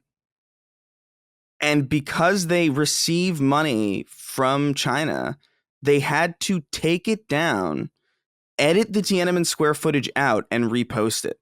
This is not like conspiracy. This is not like hypothetical. This is not like, oh, what if China, blah, blah, blah. This is real. So, like, take that as you will. But I feel like that's a small example of something that is, if they're willing to do that publicly, then, like, you know. Right. And you don't know what's going on behind the scenes. And remember, unlike, and we said it earlier, but unlike Activision, where there's money to interest there, companies like Arc System and others are starting to make moves just in anticipation of being asked to do it. Mm-hmm. Because they know when Guilty Gear Strive comes out in mainland China, someone's going to stumble upon that. And they're going to get in a lot of trouble. Because to them, it is Tiananmen Square? What is that? Wait, Tibet is an independent nation? Who are the Uyghurs? oh, your social media score is going to go down now, and we might disappear your family. By the way, don't have more than 1 or 2 kids if you know what's good for you, and enjoy your $5,000 a year from the government to keep you quiet. You know, it is glaring and scary. And if this podcast opens people's eyes up to the fact that there is a cold, like Dustin said, a Cold War going on, and that there is an entertainment front on it, unlike the last time when the Soviets had no power, they had no money, they had no clout. In fact, the Soviet Union disintegrating fucked up communism almost all around the world, except for in China, because they were powerful enough, because the Soviet Union had a bunch of client states too. I mean, look at Cuba, we were talking about. So, and the same thing happened with Venezuela, propping Cuba up as well. This is a Western problem, whether you're in Europe or in Canada or in Latin America or in parts of Asia or in Australia and all of the rest. Pay attention. Wake up. Wake up. Wake up. Please, please wake up. Please. Thank you. All right, let's move on to number 2. Is PlayStation in the midst of collaborating with Netflix? If a recent report published just after last week's episode is any indication, the answer is maybe. Here's the rub. Website Video Game Chronicle relayed word that data miner Steve Moser scraped some interesting stuff off of Netflix recently, all pointing towards gaming features. We know that Netflix is getting into gaming, and in fact, they're openly talking about these prospects, having testing the waters over the last couple of years with interactive games like Bandersnatch. Among the images scraped from Netflix, however, are 2 important ones. One shows Jin Sakai from Sucker Punch's Ghost of Tsushima, a PlayStation exclusive, and the other shows an image of a couple of DualSense controllers, the PS5's controller. That's all we know right now, but there's no denying that these images came from Netflix's own servers and are definitive in their content, Jin and PS5 controllers. What's it all mean, if anything, remains to be seen, but this news came on the back of a report from economic website CNBC that Netflix will indeed be getting into games, beginning with smaller mobile-style titles and working their way up from there. So whether they're being coy or not remains to be seen, but it doesn't necessarily sound like these images indicate the PlayStation partnership some would hope for. And such a partnership would be a major boon for Sony, as Netflix's user base is currently sitting at 209 million subscribers, and they are the holders of some of the most sophisticated streaming technologies in the world, which would certainly be manipulated and leveraged into core gaming. So James wrote into us on Patreon about this. He says, "What's up, best LSM trio? I wanted to ask you guys thoughts on the rumors and data miners information surrounding Netflix and PlayStation. After Netflix announced their new gaming push, data mined images show Sony first-party assets like Ghost of Tsushima and Netflix-themed images of the DualSense. Could this be Sony's primary answer to Game Pass? Sony and Netflix have already made deals for movie exclusivity, so the companies have already been working together. Netflix would gain the use of the arguably best next-gen controller without having to design their own and their own gaming IP, most likely the same game Sony intends for PC ports. Alternatively, Sony can maybe roll out a Netflix subscription into PS Plus and finally have an answer to Game Pass by teaming up streaming for games and all the rest. All right, so thank you, James, for writing in. I am more convinced by this than a lot of people are, Dustin. I'm curious what you make of this. Jaffe, when I was on his show, and I'll bring it up in a minute, had an interesting counter argument, but I actually think there might be something to this. I'm curious if you agree. Well, the evidence is a bit puzzling to me in the fact that PlayStation does have their own streaming service with PlayStation Now, so that's something to consider. And that the other thing is that Ghost of Tsushima was selected as one of the images, which to me, in a hypothetical situation where let's say it's a partnership with Netflix, so maybe you have a Netflix subscription and you have access to streaming certain PlayStation games or something, Ghost of Tsushima, right now, wouldn't they want to be pointing people to playing that on PlayStation hardware with the director's cut? You wouldn't want to mix up the messaging too much on that, but that is what we're presented with in front of us. So as far as it being an answer to Game Pass, I don't know. This is, I honestly, I mean, I'm sure you guys can tell by listening to me, but it's like, all of the pieces here don't really add up to me. I don't know what the strategy could possibly be that would make sense. I mean, obviously Netflix, great streaming technology, PlayStation, great creators of games. But again, like I said, they have that conflict. They already have a game streaming service that is not very good. So, I mean, maybe that could be the thing. The PlayStation Now. Yeah, maybe it could fuse with PlayStation Now in some way. But It'd be complicated, but I guess they could, if this is the answer to Game Pass, then yeah, it would be complicated and be something that would take months to pull off. I gotta say that I don't find this conflict as compelling as others do, because Sony would light PlayStation Now on fucking fire if they could get involved with Netflix and their technology instead. So that to me means nothing, right? Like, because Netflix's streaming technology is so much more sophisticated than whatever Sony's doing that they'd probably be like, fine, I don't give a fuck. We invested in this. Like, we're going to have Netflix is like the gold standard of streaming technology. So yeah, Chris, what do you have to say about it?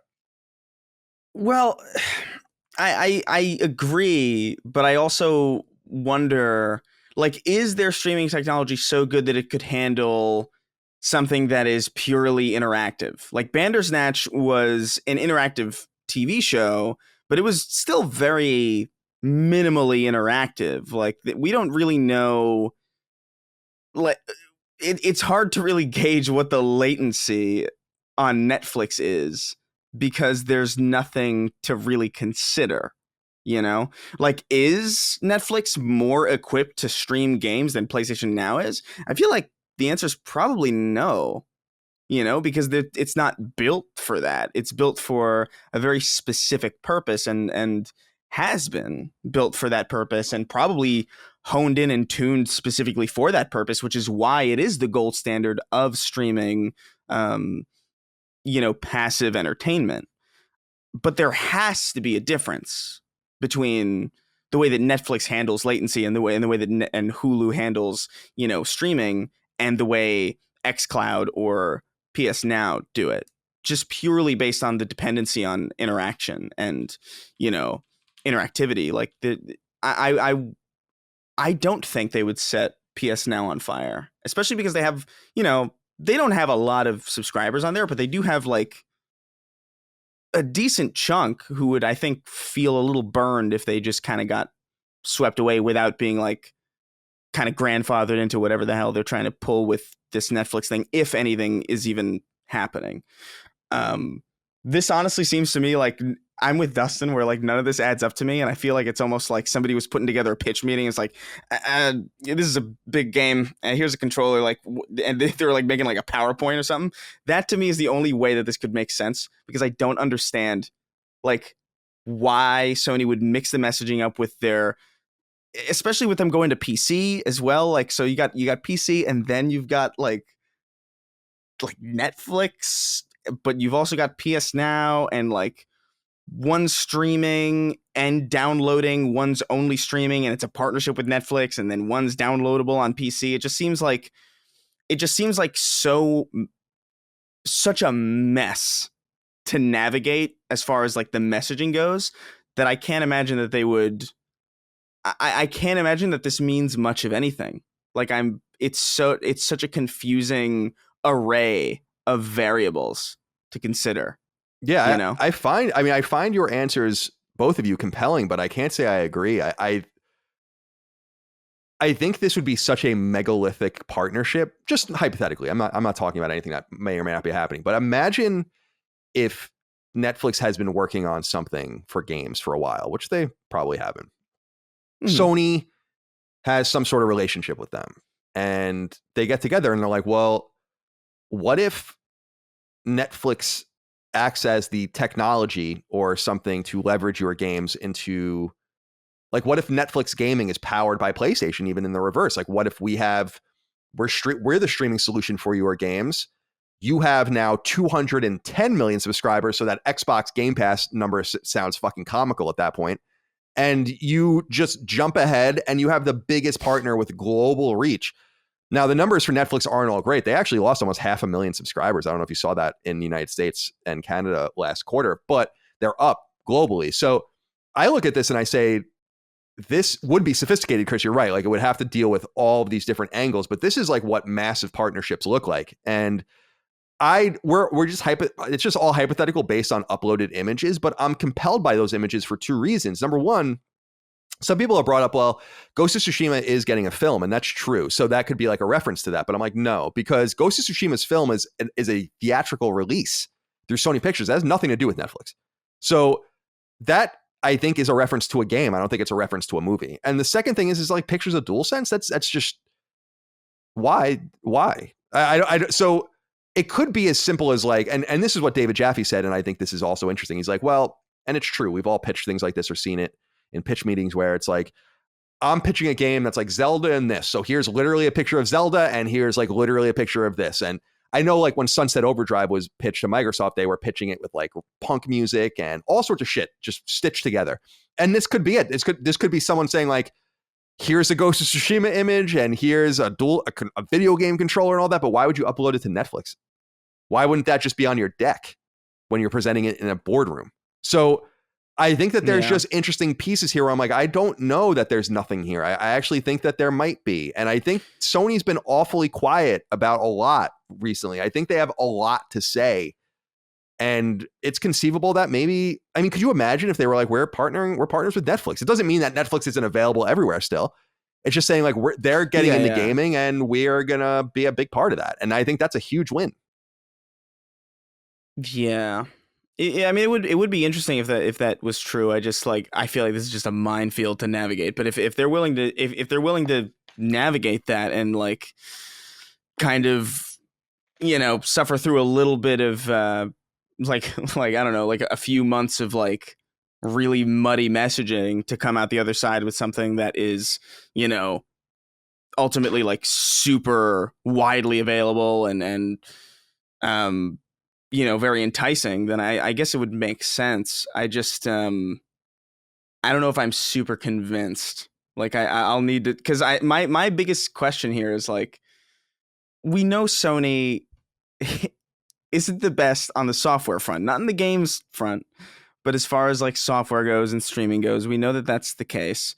We know that Netflix is really good at that, but we also know that they've not really dabbled in games and in the same way that a lot of other companies have. And dude, even like companies like Google, which you think would have a better eye for this type of thing, just completely fail, you know, out the gate with Stadia. And God knows how many other companies have tried this as well. I'm just I'm curious as to how savvy Netflix is as a company and if they can pull something like this off, because they've really only ever stayed in their lane.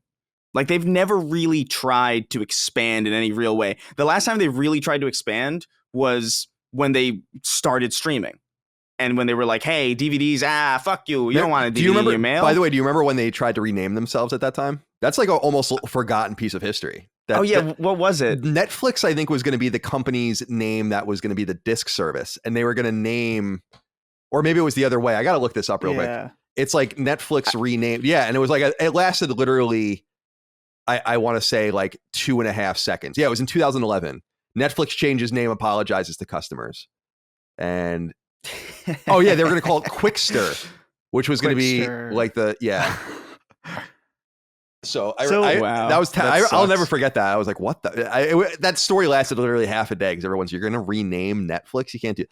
So anyway, Dustin, what's your final verdict here? Here's a hypothetical question. Okay, let's say this does happen. Netflix, PlayStation partner up. You can play select PlayStation games via Netflix or something like that. Can you play Ghost of Tsushima on the Xbox app on the Xbox Series? I don't know. S or X. I don't know. I don't know how this all works. It would be. I would imagine though. It would be wild. I would imagine. Again, this is all just speculation from a couple of images that were scraped off of Netflix, but it all seems to kind of make a little bit of sense to me. It's one of those things I keep saying recently where it could be, and I'm probably wrong, but I at least want the audience to know where I'm coming from, and I think that my sequence of like where I'm coming from here makes a little bit of sense. Like you want, like who would be a better partner than Netflix to proliferate subscription services? Would you have some sort of boutique version of Netflix only for PlayStation, which would be interesting as well? And all of the rest, we talk about that in the inverse with Game Pass. So I don't know there's anything here. It's fun to think about. I really want to see what Netflix's solution is for games. And you're right, Chris, they haven't really tried to do anything in a while. There was 3 big steps for them. It was DVDs, then it was streaming, then it was original content. So this will be the 4th step, which will be interactive media in a greater way. And what's interesting is that I'm curious, they said openly that they want to work on like mobile titles. So it seems like they're going to work as a publisher. And so who the fuck knows what that means? I mean, it could be that they're going to publish a AAA Stranger Things game on PlayStation 5 for all we know. And it's, I don't know. I have no idea. But I just think it's weird to have a DualSense controller and a Ghost of Tsushima picture in your backend for no reason. Yeah. It is weird. All right. Let's move on to the next one here. Number 3, is there something fundamentally wrong with PlayStation 5? It's a question we've been asking on this show for a rather glaring reason. Random games seem to not work on the console for different reasons and in random ways, including with Sony's own games, and these problems don't seem to affect any comparable cross-platform iterations. The most recent example of this, according to website Eurogamer, is with racing game F1 2021. In a rare move, EA-owned developer Codemasters patched ray tracing out of the PS5 version of the game. That visual feature remains intact in both the PC and Xbox Series X versions, and it was apparently patched out of the PlayStation 5 version due to stability issues introduced by the ray tracing option. Now, this could be much ado about nothing, but it needs to be taken in the larger context of other games. Returnal straight up doesn't work on some PS5s. Ratchet & Clank is a mess for some people. Third-party games like Sniper Ghost Warrior Contracts 2 were unceremoniously delayed indefinitely for PS5 only. Something may be up with build quality or the SDK, or something having to do with firmware or certification checklists or any other host of issues. The only change in console manufacturing so far is the recently revealed lighter version of the PS5 digital iteration, slightly modified for weight-related reasons, apparently with some screws and stuff, which will drive costs down over the long term. Website Push Square notes that this change isn't nearly as major as one being engineered for 2022, which will allow Sony to use new semi-customized 6nm chips for PlayStation 5 production. Now, Dustin, we've talked about this a lot on the show. I feel like something is going on. I don't know what it is, but I don't know that I've ever noticed a small handful of games crossing from first to third party and second party, obviously, that just seem to have peculiar problems for big groups of people. And it seems to be happening over and over again. And I was connecting this. How many times has someone patched something out of a game that's already been patched and passed certification? Once the game got into the wild, they discovered something about it that they didn't know. So do you think there's something here when you take into account Returnal's issues, Ratchet's issues, and then random third-party games? Like, remember, Sniper Ghost Warrior Contracts 2 was delayed for months on PS5 for no particular reason other than that it just didn't seem to work. Right. There's definitely something up. The question is, to what extent? To me, I think there might be multiple issues going on at the same time. In particular, the theory with Returnal may have been related to in certain ways that the ray tracing worked, which it could just be that a lot of PS5s are coming out with a bad processor or GPU in them. I mean, there's a thing with PCs when you get a graphics card. They are all slightly different. They call it the silicon lottery. And so people will go and then overclock them, and some of them are able to be more overclocked than others. Now, I'm bringing this up because there's also just a possibility that some of these GPUs or CPUs are coming down the line and certain either cores or certain connections in them are not consistently working. So that's the biggest question overall, though, is to what extent is this happening? Because as we know, our very own Ben Smith had a major problem with his PS5. He had to send it to Sony twice before they replaced it. I've heard of other people with the exact same issue. We had a call-in on one of our call-in shows with a very similar issue. My friend Jimmy has had a major problem with Ratchet & Clank. And it's like, we keep hearing these stories. At what point I'm sure Sony would fight tooth and nail before they say anything until it's like they absolutely have to. Look at Nintendo with their Joy-Con drift issue. They're still acting like that doesn't exist. But so I don't know. At what point does this just become too significant of an issue to ignore? That's the big question. What do you make of this, Chris? I'm a little annoyed about it because I'm not a technical person, as everyone knows, but it's clear you can just, if you're an observer of the industry long enough, you know that something's not right here. And it's never quite gone like this before. And can you imagine in the pre-patching era if they were dealing with this? Holy moly, they would have a fucking huge problem on their hands, man. Like a recall level problem, I think. Now, I don't know if it's the tech or the SDK or something to do with the checklists that they give for certification. Something's wrong, though. And Crytek experienced this with Sniper Ghost contracts, or it was running on Crytek anyway. I think that's a Rebellion game. But what do you think there's something wrong, or do you think this is much ado about nothing? No, I think there is something like a little bit weird about the PS5 in general, because it seems that like there's a lot of problems with games that aren't really consistent. It seems like that's the weirdest thing about it to me, is like some people can play Returnal flawlessly. Some people, it crashes for them. Some people can't get past the first cutscene without sending their PS5 to Sony twice to get it repaired and replaced over the course of like a month and a half. It's like, it's such an inconsistent like array of issues for the same games, you know? So it's like, I feel like all the problems that every individual person who played Returnal had, that probably wasn't a Returnal problem. It was probably a PlayStation 5 problem, because if it was a Returnal problem, most of us would have those problems, right? That's how I would imagine that would work. Yeah, you would assume so. I feel like there's probably something fundamentally askew with the way that they're assembling these things. And yeah, maybe you don't have like a red ring of death situation where like 40% of the hardware just has a high chance of dying. But I do think there's something of a similar level where it's like a lot of PlayStation 5s have issues. They're not going to brick your console. They're not going to like fuck you over. They're not going to like explode. You're not going to have to wrap it in a wet towel for like 8 minutes and try and fix it. But you're probably going to notice like weird issues with games that everybody else is probably having a totally fine time with. You know, whether that means the GPU is acting a little weird, whether the SDK is acting strange, whether maybe it has something to do with the fact that the solid state and is positioned in the way that it is. There are so many reasons why these problems can be happening that it's almost like a daunting task to even narrow it down in the first place. So I don't envy the position that they're in trying to figure out like what the hell is going on. But I think something must be going on, because this isn't happening with other hardware. It just isn't. Like you mentioned the Joy-Con drift, right? Yep. With Switch, and that exists. But dude, I'm noticing drift on my DualSense.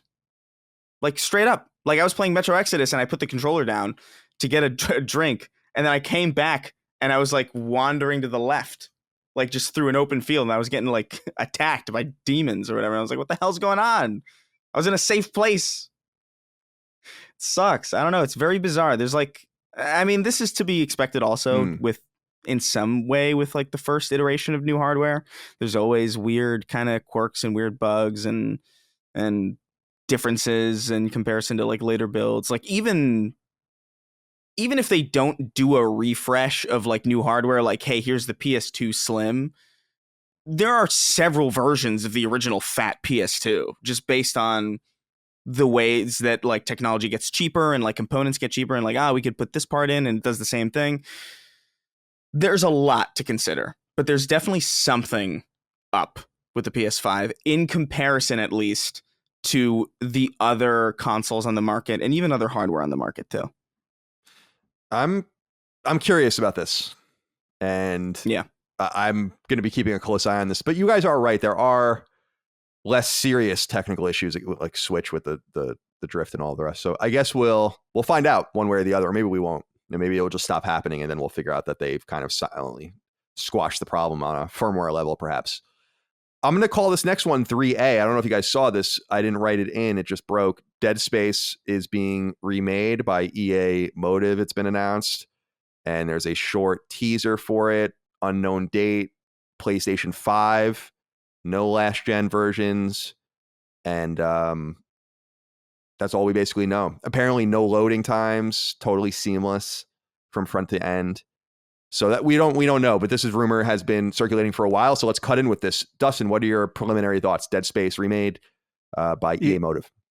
I have not watched it. Apparently, it's just like a very, very short in-game trailer, which I think when we were talking about the remake, about the rumors, I was like, yeah, it'll get announced, but you're not getting anything, which sounds about right. But the one image that I see here of Isaac looks very, very good.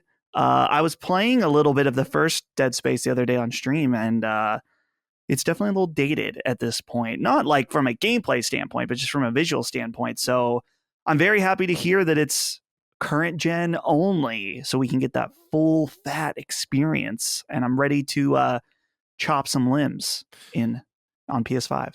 I gotta say, Chris, I'm curious about your take because I love this game. I love the original game, and we all do.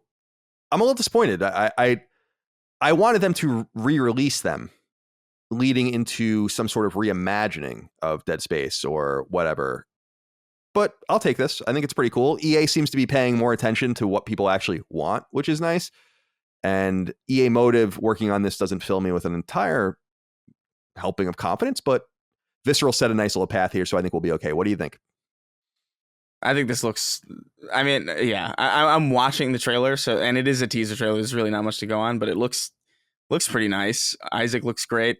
I love Dead Space, and it like you said, it hasn't aged like poorly, particularly, but right. I think it could use for a spruce up, and I think re-releasing them would have been nice. It would be nice in general to have access to games that came out back then, just as a general principle. That would be, pretty convenient and nice. I know you can play them on the Series X because they're backwards compatible, but it sucks that that's really the only place you can play them because the PC versions are super borked as well. Like I don't know who handled the PC ports to the original Dead Space, but they do not function well at all. No. So it sucks that like really the only real way to relive those games is over on the Xbox ecosystem. But I'm more excited about this than I would have been a re-release of the old games because I do love the old games, but I am curious to see like what a new interpretation of that can be, especially because it's such a simple, like, I feel like anybody who's working on a Dead Space remake is somebody who wants to be working on it, It's such a specific, like, beloved game, and it's super popular, but it's also, like, really niche. Like, I don't know a lot of people outside of the industry who know about Dead Space in the same way that people know about, Fortnite or whatever the hell. Or Resident Evil or something like that. Yeah. Yeah, it's its own kind of like niche hit, and I'm excited to see what a new team can do with it. It's been a long time, so I'll take whatever I can get with Dead Space. At least I'm getting something, unlike other. Well, we'll talk. We're going to talk about that in just a short moment. I'm looking forward to this. I wanted more access to the other games, like we said on PS4 and PS5. Maybe we'll get that too. I think. The only thing that would make Dead Space Remake look better is to just re-release a remaster of the original as well. So hopefully we'll get that. And if you're going to do that, you wouldn't necessarily want to expose all that at once.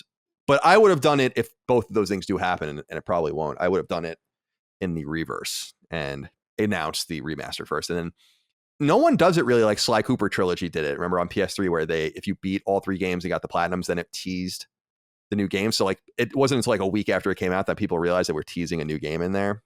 They should do more stuff like that. I think that'd be fun. All right, Chris. Number 4. Yeah. Mega publisher Ubisoft has revealed an all-new Tom Clancy's related project. It's called XDefiant. It's being developed by Ubisoft San Francisco, and it's a free-to-play multiplayer FPS coming to both PlayStation 4 and PlayStation 5. It honestly looks incredibly generic, but it does have a cool twist. The lore and gameplay revolve around enemy factions seen in various Tom Clancy games, like the Cleaners from The Division or the Wolves from Ghost Recon. The introductory video shows a ton of gameplay, and it looks fast, fluid, and colorful, but nothing to get too excited about. We also don't know when the game will launch in full, though Ubisoft is soliciting beta signups as we speak. Ubisoft San Francisco, best known as the architects of the Rocksmith franchise that will also is also currently seeing a revitalization, also worked on the beloved 2014 RPG South Park: The Fractured But Whole. Abram Buner wrote in and said, "Hey boys, quick question for the ray gun primarily. Chris, how in the fuck do you find the spiritual fortitude to get out of bed and face each new day in a post-Tom Clancy's XDefiant world? Best of luck in these trying times." All right. So when I saw this launcher first, I'm like, is it called Defiant? And is the X supposed to be like the face? Like, and then I was like, oh, it's called XDefiant. Yes. So I don't know. Chris, why don't you just talk to me about how you feel about this? I just why hurt me this way consistently? Like, what are you doing? Like, why do you loathe me specifically? They showed not one. It's not even one character, but two characters on the fucking poster for this godforsaken game have the Splinter Cell goggles on, and I'm having like a little bit of a breakdown right now because I just don't understand like why they would do this. Look, this game, I saw the trailer. I thought when I first saw it, genuinely, that it was a leak, like a Call of Duty leak. Like, I sincerely thought like it looked exactly like Call of Duty. It looked like, except with like, funnier fonts, I guess. And, a free to play like Tom Clancy Black Ops 4 clone type deal. Like, it's not that that's a bad game. It's not that that's not a decent idea. It's not that it doesn't look like it could be fun, because it does. It looks snappy. Like, it's a competent game, but also why? Is this really a Tom Clancy game? Like, when you look at this, do you think Tom Clancy? I feel like Tom Clancy needs a serious like refresh as to what that brand is supposed to be, because at this point, why not Tom Clancy's Raving Rabbids? Yeah, for real. Like what separates Tom Clancy from anything other than just like someone wrote in saying that. Actually, I just didn't use it. That's funny that you said that. It's just a fucking branding thing now. Like, this dude is like, nothing he ever wrote about or did has anything to do with anything that bears his name now. And that was even like, you could even argue that was the case with like the original Splinter Cell and stuff like that, where it's like, all right, well, they're doing a little bit of license, but at least it's still grounded and like tactical, and it's espionage. Like, you could make a pretty decent case that like, yeah, it's not exactly Tom Clancy, but it's in that vein. But now that name is just nothing, and I just don't understand who this is for. I don't understand why they just have this urge to just show Splinter Cell iconography everywhere without doing a damn thing with it. I'm so confused, man. Like, it's just so baffled by it. Here's the funny thing about this, and I don't know if people realize this, Dustin, about Tom Clancy, because I'm glad you brought this up. First of all, Tom Clancy's been dead for like almost 10 years. I actually really love Tom Clancy. In fact, I'm gonna name this episode after a Tom Clancy novel, Red Storm Rising, because we were talking about stuff with the communists. That was about the Soviets, but I love that book. That was the book that introduced me when I was younger to his techno thriller, so-called subgenre. But what people don't realize, I don't think, is that Tom Clancy founded Red Storm Entertainment to make Tom Clancy video games. And Ubisoft bought Red Storm and acquired Tom Clancy's with an apostrophe S, which they can use in perpetuity. And I wonder how Tom Clancy, if he were alive today, would feel about what the fuck has happened since the quaint days. I mean, when Red Storm when Red Storm was founded Entertainment, they were making like games about like the Hunt for Red October and shit like that. Now fast forward 25 years and it's XDefiant. That's the thing that I was wondering. I'm like, man, Tom Clancy, who my stepfather is a FBI analyst and he was a naval intelligence officer. And he says the scuttlebutt about Clancy was that he always had incredible inside sources because the things he was writing about were real, like the weapons, the technologies, the people. And now we get XDefiant. So it's come a long way. What do you think about all this? Yeah, the name. What's the name? XDefiant? I don't. I can't get over the name. I watched the trailer. You're right. It's like, okay, this is like trying to do Call of Duty, but, dude, and it's funny because they keep trying to do these free to play. What was that stupid battle royale game that was like people talked about for like 1 week and then just disappeared completely? No, that's a lot of them. Yeah, I know. Like, what? You got to be way more specic than that. It was talking about the bicycle one by Cliff Bleszinski, the bike one. No, this was a Ubisoft one, where you're like in a computer, like your characters are in like a Tron world. See, this is the problem. This is to my point here. Was that an iOS game? No, because they did cancel an iOS Clancy game recently, but it doesn't matter. Just say what you need to say, Dustin. Just that I don't know. It seems like Ubisoft is it's called Hyperscape. Oh, That yeah, was the I Hyperscape. remember that. Yeah, Right. sure. They seem to be I don't know. They're just trying. So we hear about Assassin's Creed Infinity. We're hearing about this free-to-play game. I don't know. This just seems like a company that they've had so much success in. Well, I guess maybe not. Now that I think about this, we don't know how Watch Dogs Legion did, and we don't know how. I mean, I guess we can know and look, but I'm just curious if those games weren't quite the sales that they were expecting, and so now they're like, we need to shift our business model into more live service based, or even convert our single player games into a more service based thing. You know what I mean? It seems like a weird complete shift we've seen from them in the last 12 months. Yeah, it's confusing too, because like the last Assassin's Creed sold a ton, so like you'd think that would like reinforce them in the opposite direction. But I guess we have this, I don't know. It's a free to play Call of Duty clone is what it looks like, and it looks fine. Like I bet if you played it, you'd be like, that was a decent time. It doesn't look offensively bad. It's literally just the fact that like this. What bothers me most about it is just like they're using Splinter Cell iconography again for like the 5th, 6th year in a row without doing a goddamn thing with it, and it's offensive to me at this point. At this point, just like put it away, please.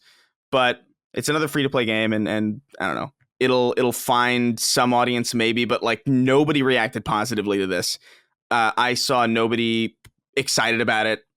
You can tell when people are excited about something, and you could just tell absolutely, like when you got on the internet when this thing was shown off for the first time, that was just not the vibe.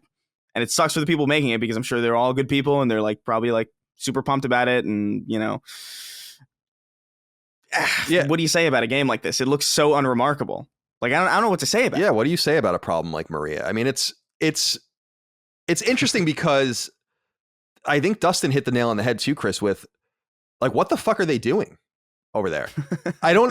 The weird thing about Ubisoft, to me, what's so strange about this, and why, I'm not a businessman, I'm not Yves Guillemot or something, but I am a businessman. I don't know why I'm saying that. I own 2 businesses, but I'm not C-suite Yves Guillemot, but it seemed like Ubisoft actually kind of had the right idea for a while. We have some games that are really popular and we support for a long time. Rainbow Six Siege.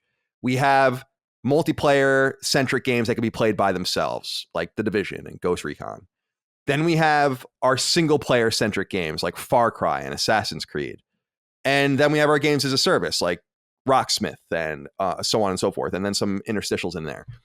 They were the ones that seemed like they had their head on straight. So that's the thing that frustrates me, is just, I love Far Cry, for instance, and everyone knows I love The Division. And I'm curious, well, what's going to happen to these things now? What are you doing? And XDefiant seems like a game that was conceived of by people that don't play video games and do not understand.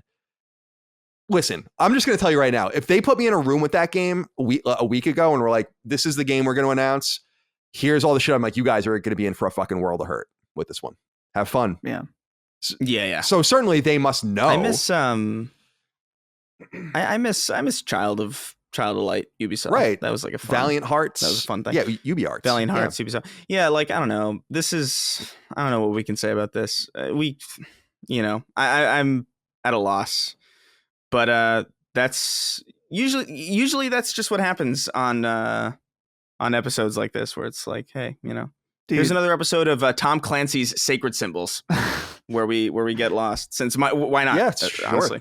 Dustin, what's your take, man? I was just gonna say, did you guys see so it like sort of either leaked or was like soft announced on Twitter, but then there was a worldwide reveal trailer that has these 2 guys in a warehouse. Oh yeah, I watched it. Producer, and he's like, XDefiant is intense firefights, and the other guys meets punk rock mosh pit. I'm like, shut the fuck up! Like Tom Clancy's punk rock mosh Yeah, pit. everyone always wanted Tom. When you were reading Hunt for Red October in the 80s, that's what everyone was hoping for. Was, wow, this is one of the great political thrillers ever written. That's why I'm saying Tom Clancy's probably like, oh my god, he was smart enough to realize that his games would make a lot of money, and I'm sure, I would imagine I don't know. His estate seems pretty loosey-goosey, because there's been like 15 Tom Clancy novels since he died. Right. So, which is hysterical. Do you think the way that Ubisoft generates their power and like their electricity in their facility is that they just hook up diodes to Tom Clancy's grave and just make decisions that they know will make him spin at an unrelenting speed? Is that is that because that seems to be how they power their facilities, how they power their just through the tears of. It's a hydroelectric dam that's driven by the tears of specifically Splinter Cell fans. Yeah, it's a hamster on a wheel, except it's Tom Clancy's dusty skeleton spinning at 200 miles an hour. Oh man, that's funny. God help us. Yeah, it's a little much, but we'll see. I mean, maybe it'll be good. I don't want to judge it, but I just, if I were a betting man, I don't think so. I'll just reiterate, Ubisoft seems to be committing seppuku for some reason unknown to everyone. Like, why are you doing this? What Assassin's Creed, the last two Assassin's Creed games, just as an example, sold better than any Assassin's Creed game ever. And then they're like, oh, we're not going to do that anymore. And then Far Cry is like just building and building. Like, I don't think we're going to do that anymore. And then The Division is building and building, and they're like, we're going to make it free to play. It's like, what? What are you doing? I just don't understand. So I want to know more about their strategy, because it seemed like they were kind of, again, all of the accusations against them aside, they were kind of the likable AAA publisher when you really think about all of them, right? 2K has no cachet. Everyone hates EA. Everyone hates Activision. Ubisoft was kind of like the outlier, being like, oh, they kind of do seem like they have it together, and they have fun, and they have good games, and they have a variety of games, but people like EA more now. Like they're like EA is like actually like has a way better image now, I think, than like I agree they probably ever had. I agree, especially because they just, well, I don't know if we're going to talk about that later. Let's get into this next one about not EA but Konami. This would actually have been the top story, I think, in most weeks, but there's just so many other things to talk about. Number 6, Konami is slated to make a gigantic change to its long-running Pro Evolution Soccer franchise. The short version of this story is that Konami is changing the name of Pro Evolution Soccer completely and going totally free-to-play. PES will now adopt its more recent eFootball moniker and will be known just as that. And starting this fall, according to multiple sources, it will become a download-only free-to-play game that will be updated over many years, as opposed to just annualizing releases, which it has done during its entire existence.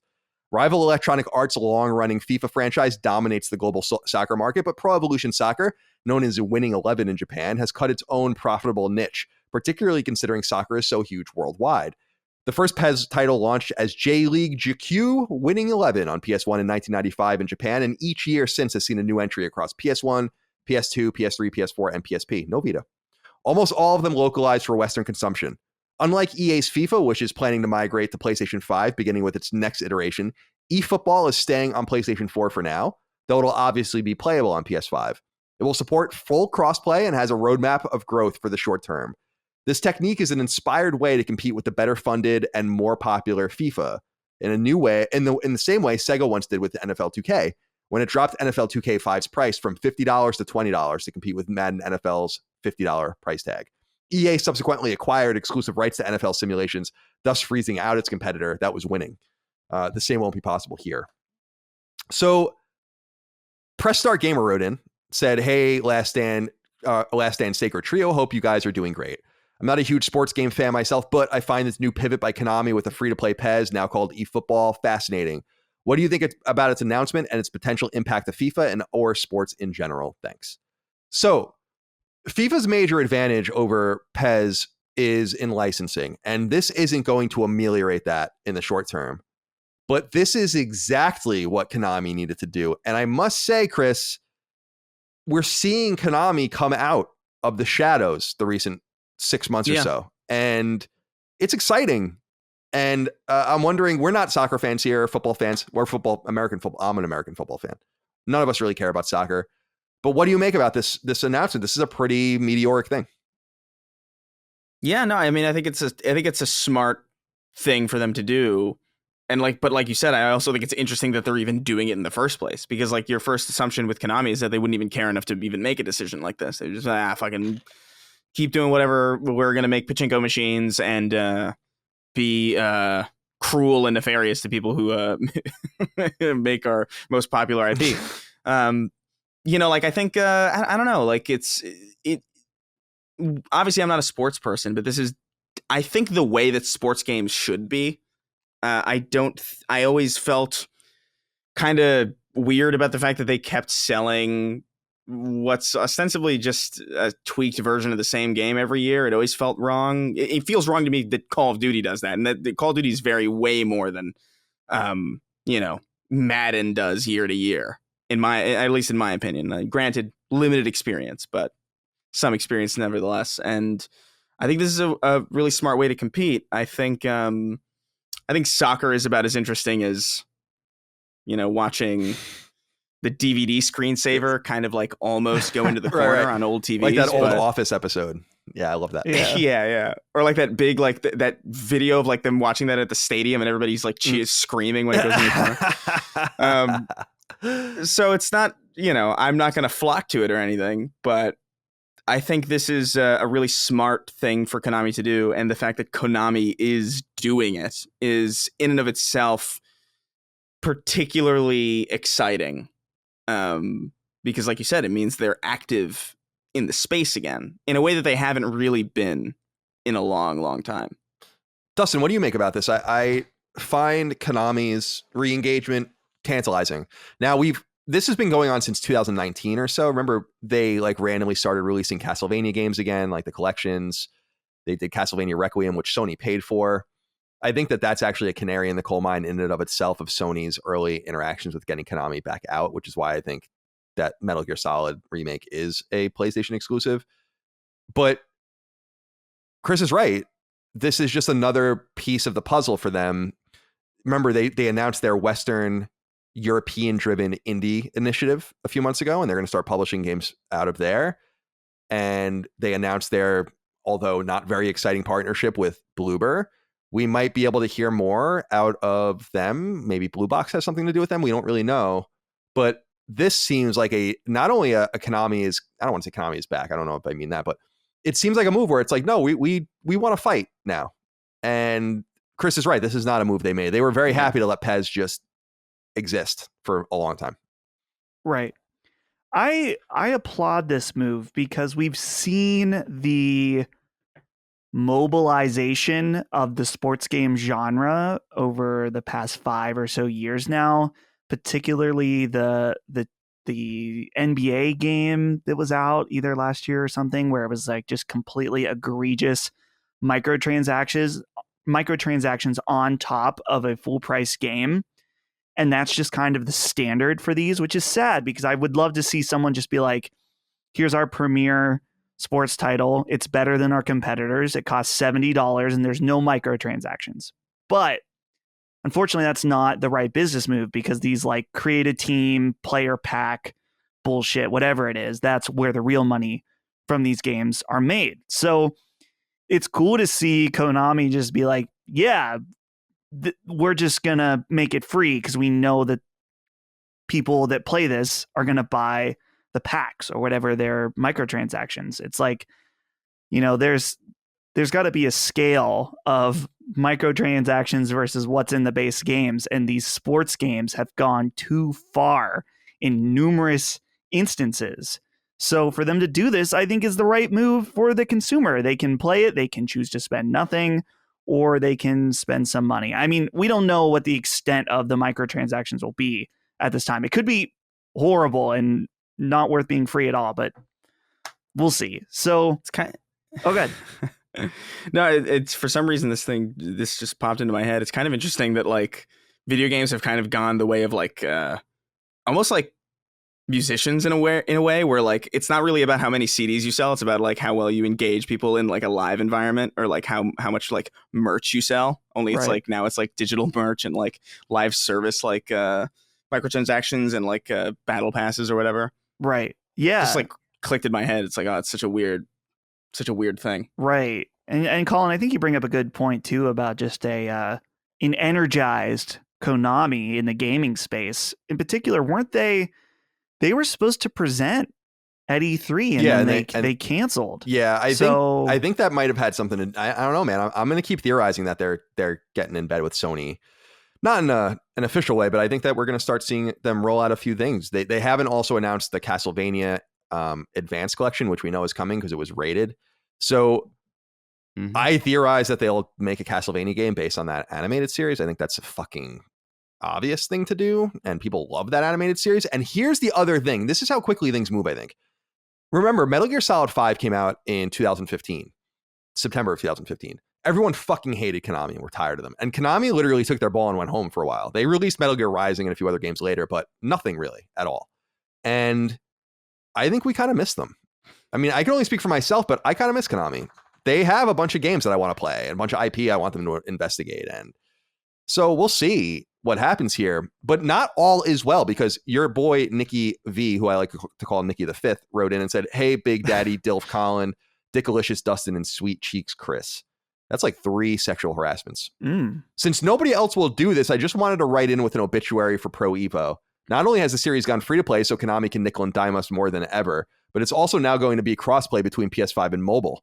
Catering to such weak hardware obviously has huge ramifications for the animations and systems. Needless to say, the new trailer looks worse than any PES since the PS3 days. So I did want to throw out, because we got quite a few people writing in, that PES fans are not pleased with this.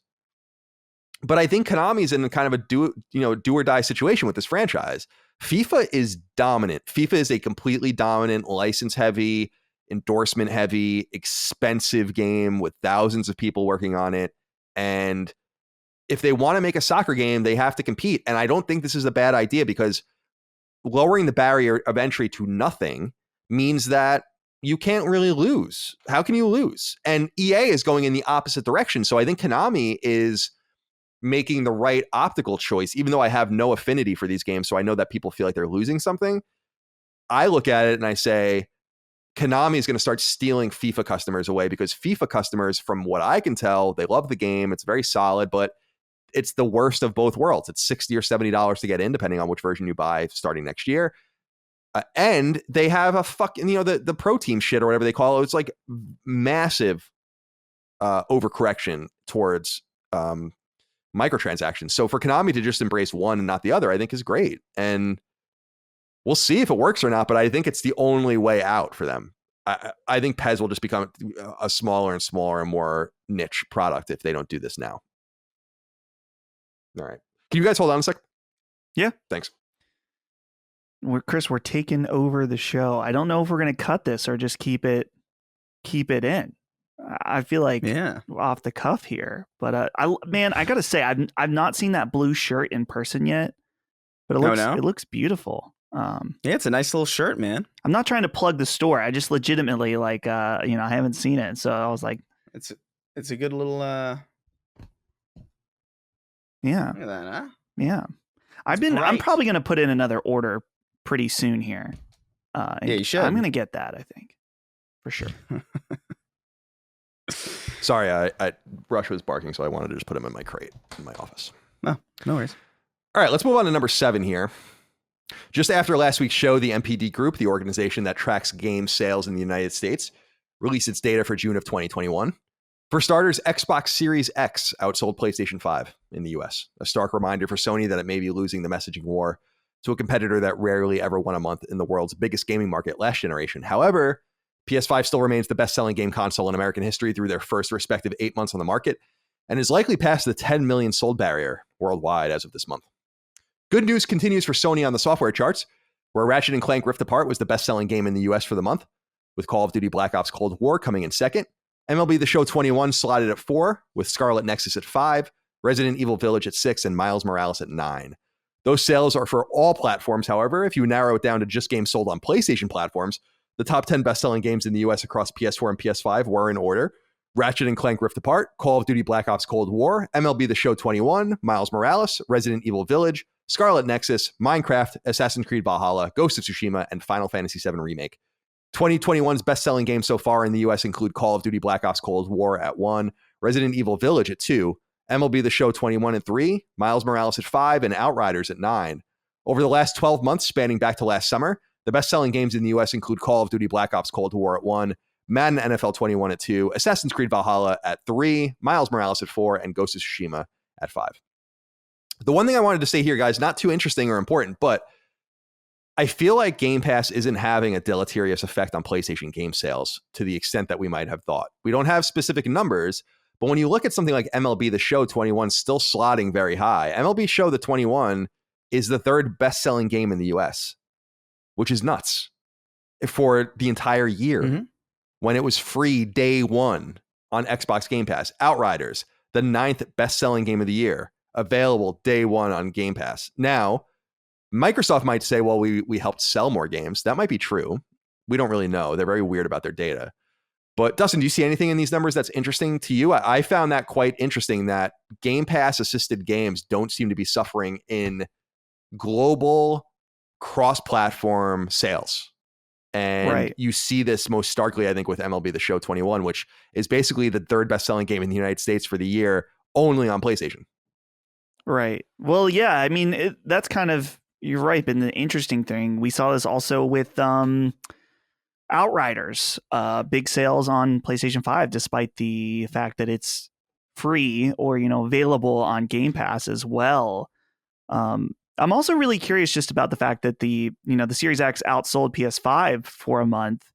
You got to wonder if that's due to availability or just in the fact that it's been enough months since the PS5 came out that people are now starting to double dip more and more. Or, I mean, it could just be that the PS5 wasn't very available in June either. Chris, what do you make about these sales? Do you think that Game Pass is having a deleterious effect or neutral? No.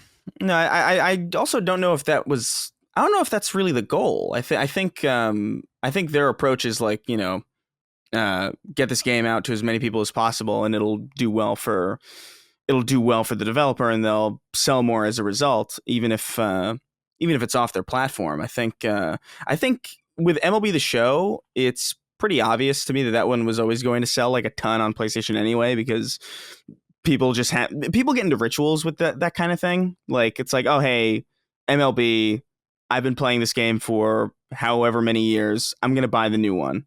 It's just kind of like a thing you would expect. And Outriders, no doubt, sold a ton on PlayStation as a result of probably a lot of positive buzz from people playing it for the first time through Game Pass. Yeah. And like, people will be like, well, I don't have an Xbox. I have a PlayStation. People are talking about Outriders. I got money. Not enough for a new console, but definitely enough for a new game. And yeah, maybe I'll check it out. I don't know if necessarily the strategy is to have a deleterious effect. So I don't know if that's... Well, I want to be clear. You know what I mean? I do know what you mean, but I want to be clear that I'm not saying that the intent was that, but that was the ramification of making your games free, that you would assume Microsoft would be responsible for, let's say like it's 40, 40, 20, or no, let's say it's like, I don't know what it would be. Let's just say 40, 40, 20. So 40 Xbox, 40 PlayStation, 20 PC. You would assume that 40 from Xbox would just disappear. Now, that's not what they want, but that is what's going to happen. And you would think that would drop all of those games off the list. But I think you're right, specifically with Outriders, that this actually helped as a promotional outlet for the game, and it made more people aware of it. The only thing we're missing out of Microsoft is, because people always point to these very vague stats they say, or it's like Game Pass subscribers spend 15% more money or whatever. I'm like, that's fucking, who gives a shit? What are they buying? Full price games? And if so, like, what games are they buying? And if so, at what level are they buying them? That's the bigger question I have, because it seems like people are still buying games over there. Yeah, I'm curious about it. Like, definitely there are games that I've downloaded on Game Pass that I've played a little bit of and put it down for a while, and then they cycle out of Game Pass, and then I go back to play them. It's like, oh, it's not on Game Pass anymore. It's like, oh, well, I like this game quite a bit, so I'm gonna buy it anyway. Or like, if it's a game that I just know that I'm gonna like want for a long time, it's like, all right, I'm gonna download this, I'm gonna buy it.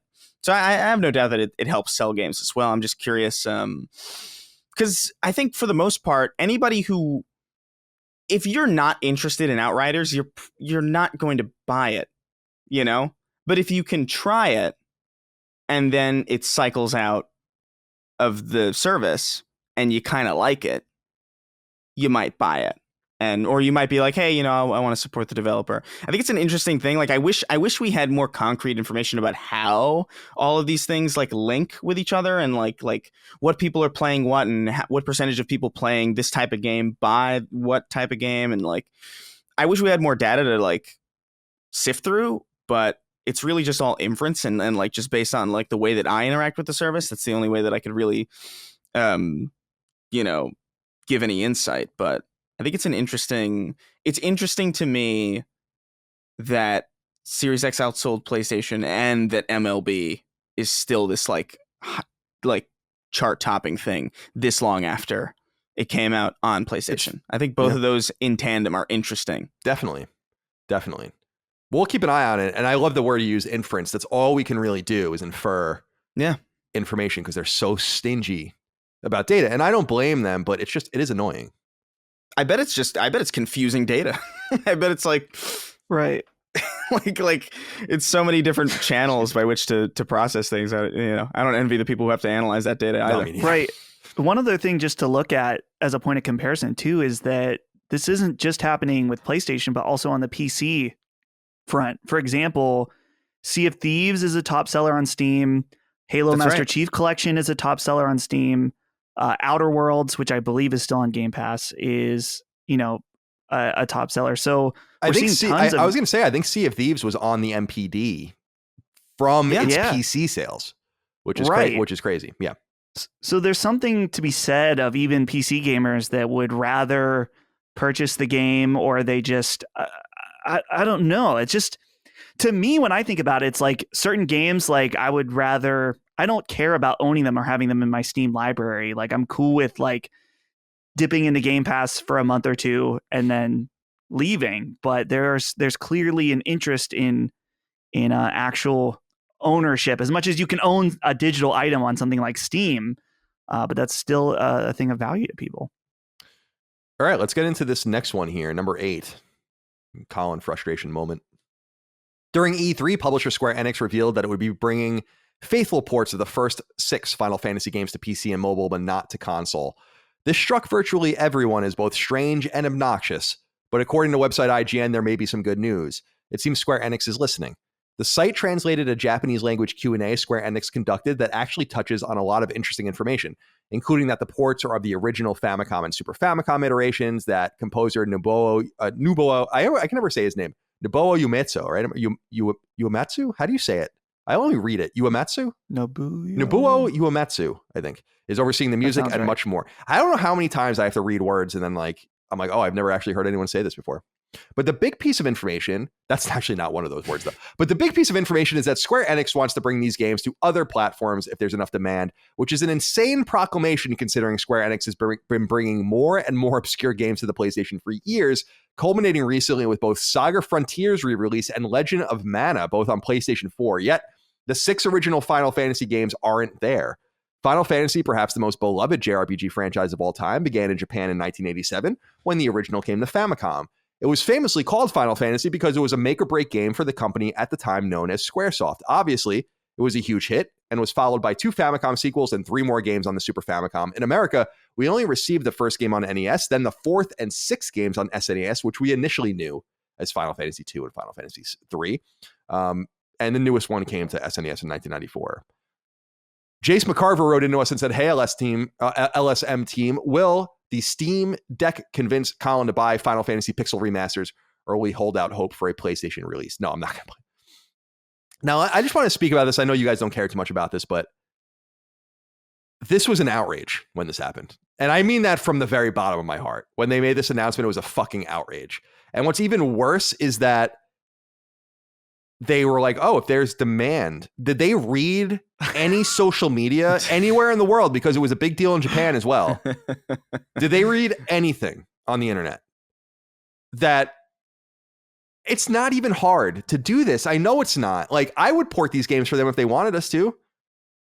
But I am holding out hope, Jace, that they're going to come to PlayStation. I think it's really weird. But Dustin, what do you think about the argument that they're like, we don't know if there's demand for Final Fantasy VI, but we released Saga Frontier on PlayStation 4 a few months ago. Saga Frontier. And we released they release every Legend game. They're releasing Legend of Secret of Mana and Adventures of Mana on Vita. On Vita. And they don't think that there is a demand for the first 6 Final Fantasy games on PlayStation. Outrageous. Yeah, I think that either just their messaging is so bad because I feel like they know. I mean, dude, Japanese companies just do things that I don't know if it's just a different cultural mindset. Like thinking about Atlas, right? People wanted Persona 5 on Switch, which totally doable. It's a PS3 game. Never happened. And then they're like, oh, here's Persona 5 Strikers, the spin-off game on Switch. And people are like, what the fuck? You're putting the spin-off game on the platform and not the actual main title. And they've done this before. They did that with Persona 4 Arena. They put it on Xbox 360. There's never been a mainline Persona game on Xbox, but yet there's this random-ass Persona fighting game available. So there's sometimes the Japanese do strange things that when it comes to releases that just are very puzzling. But Colin, I think your wish will be granted. I think these games will come to PlayStation. You'll just have to wait a little longer. Yeah, I mean, I hope so. I gotta say, I was infuriated when they made that announcement. I really was. I was like, I can't, because I never get excited about anything when I watch. I'm just taking my notes and watching things calmly and trying to ascertain what's going on. And then I actually was really excited, and it just taught me that I can never hope for anything better in my life. You got to just accept that those things are good. Now, Chris, will you play these games? Will you try a Final Fantasy? Like, will you play Final Fantasy 1, see what it's all about? Will you see what Final Fantasy 6 is all about, 4, etc.? Yeah, no, I definitely want to play through like an original proper Final Fantasy game. Which one? I have no idea. I'm sure I could probably 4 find 4 or 6. I would think would be the one people would recommend. That's what I've been hearing, because 6 is Kefka, right? Yeah, that's Kefka. Yeah. I think that's probably the one I want to play. But like all of them, probably not. Yeah. That seems like a lot for me.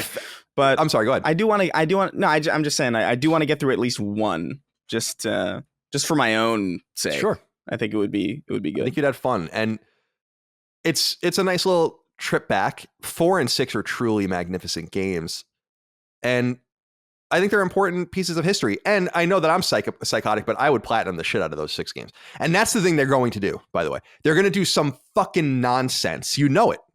Where they're going to release these games. Yeah, they're going to release them on like gold. Yeah, that's just all like nonsense. It's like turn on the game and you get all the trophies, and I'll be like, ah! All right, number 9, speaking of Square Enix and Final Fantasy, it appears Final Fantasy XIV is becoming bigger and bigger and bigger. So much so that the publisher is having a hard time keeping up with server demand. The game's director and producer, Naoki Yoshida, who's also directing Final Fantasy XVI, wrote a lengthy letter to speak about the issues and how they're dealing with them. According to Yoshida's letter, in part, quote, Final Fantasy XIV is currently experiencing a dramatic increase in its player base. This increase is not only limited to the global version served by the Japanese, North American, and European data centers, but also the locally operated Chinese and Korean versions as well. Recently, we have experienced record user numbers in all regions, with a vast amount of new players beginning their adventures. In particular, the increase in North America and Europe over the past 2 weeks has been so staggering and unexpected that many players are now having difficulty logging in or creating new characters due to server congestion, and for this, we deeply apologize, end quote. As such, he and his team are working on a ton of fixes and features that will alleviate the load and ultimately get it back to normal. The letter is extensive. You guys should go read it if you're interested. I really appreciated the candor in it. Better yet, and with a bunch of, better yet, and with a touch of much needed pride. Yoshida takes personal responsibility for this failure as producer of the game. That was also very nice to read. He just is like, it's my fault as the producer. Final Fantasy XIV originally launched in 2010 and was considered so bad that Square Enix stopped selling it in 2012, re-releasing it in its Realm Reborn format on PS3 and PC in 2013. It came to PS4 in 2014 and PS5 earlier this year. The move is credited with saving the game, and at last report, the game has nearly 25 million registered players, with 3 expansions available in addition to the core game. The 4th, Endwalker, is due out later this year. The only other MMO for Final Fantasy, 2002's Final Fantasy XI, which was on PS2 and elsewhere, is still supported to this day. Dustin, what did you make of this story? I I find this remarkable, and it reminds me a little bit of what Ubisoft did with Siege, but this is even more impressive because this is a game that requires a lot of time, and they're seeing record server load 11 years later. What do you make of that?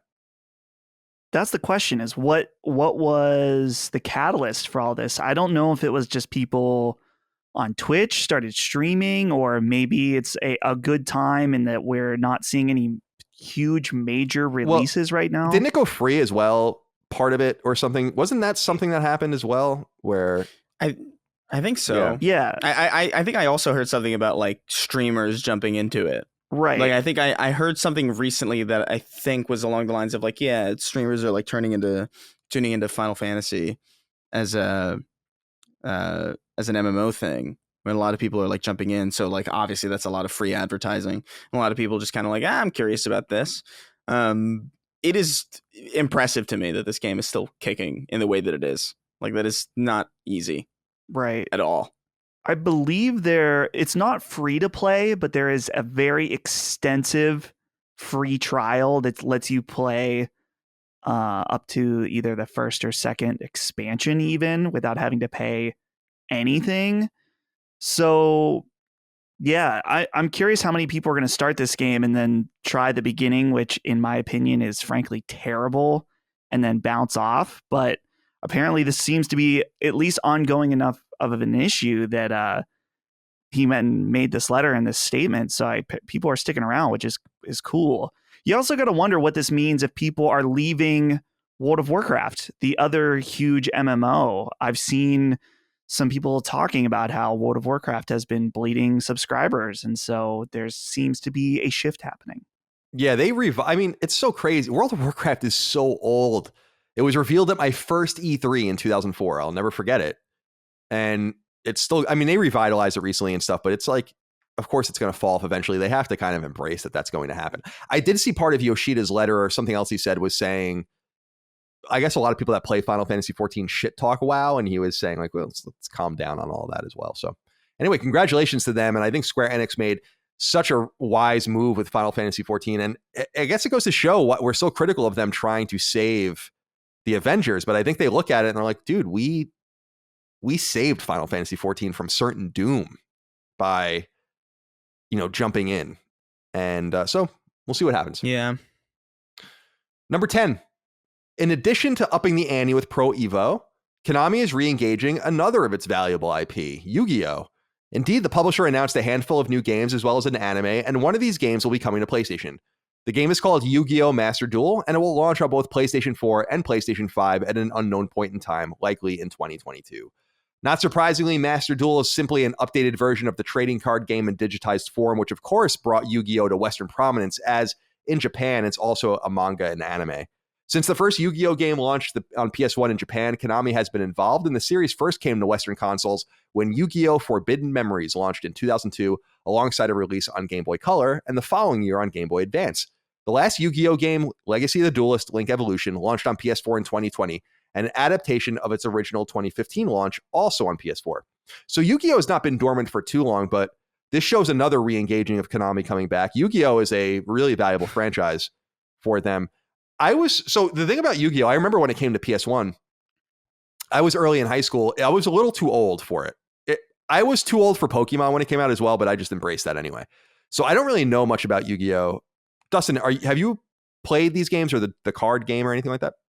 Oh yeah, I was in the Phase 1 Yu-Gi-Oh! Era. I remember when it was like the Dark Magician deck, which that was the Yugi deck, and then there was the Kaiba deck, which had Blue Eyes White Dragon. And I remember even like playing I was never any good, but my local comic book store would do tournaments, and I would play and always lose like in the first round. But me and my friends, we loved to play Yu-Gi-Oh! I remember the announcement at my school when the principal over the loudspeaker made an announcement that Yu-Gi-Oh! Mon cards, he said Yu-Gi-Oh! Mon, like it was like Pokemon, but Yu-Gi-Oh! Mon cards would be banned because there were kids that were, I don't know, stealing or making bad trades or whatever. But my love for the series doesn't go much beyond those early years, but I remember it being a solid card game, and obviously it still has its fans to this day. So it's cool to see it continue. Every few years, I'm like, maybe that would be fun to check out. Maybe that'd be a nice little nostalgic trip. And then I just don't. But maybe this will be the one. Chris, were you you're similar age, so were you of Dustin? So were you a Yu-Gi-Oh person? No, I have a story that I think might send Dustin into cardiac arrest. Where I was like, I can't remember how old I was. When was the first Yu-Gi-Oh card? Like, was that 2002? Yeah, something Two or around. three. 2002, 2003, I think it was. Yeah.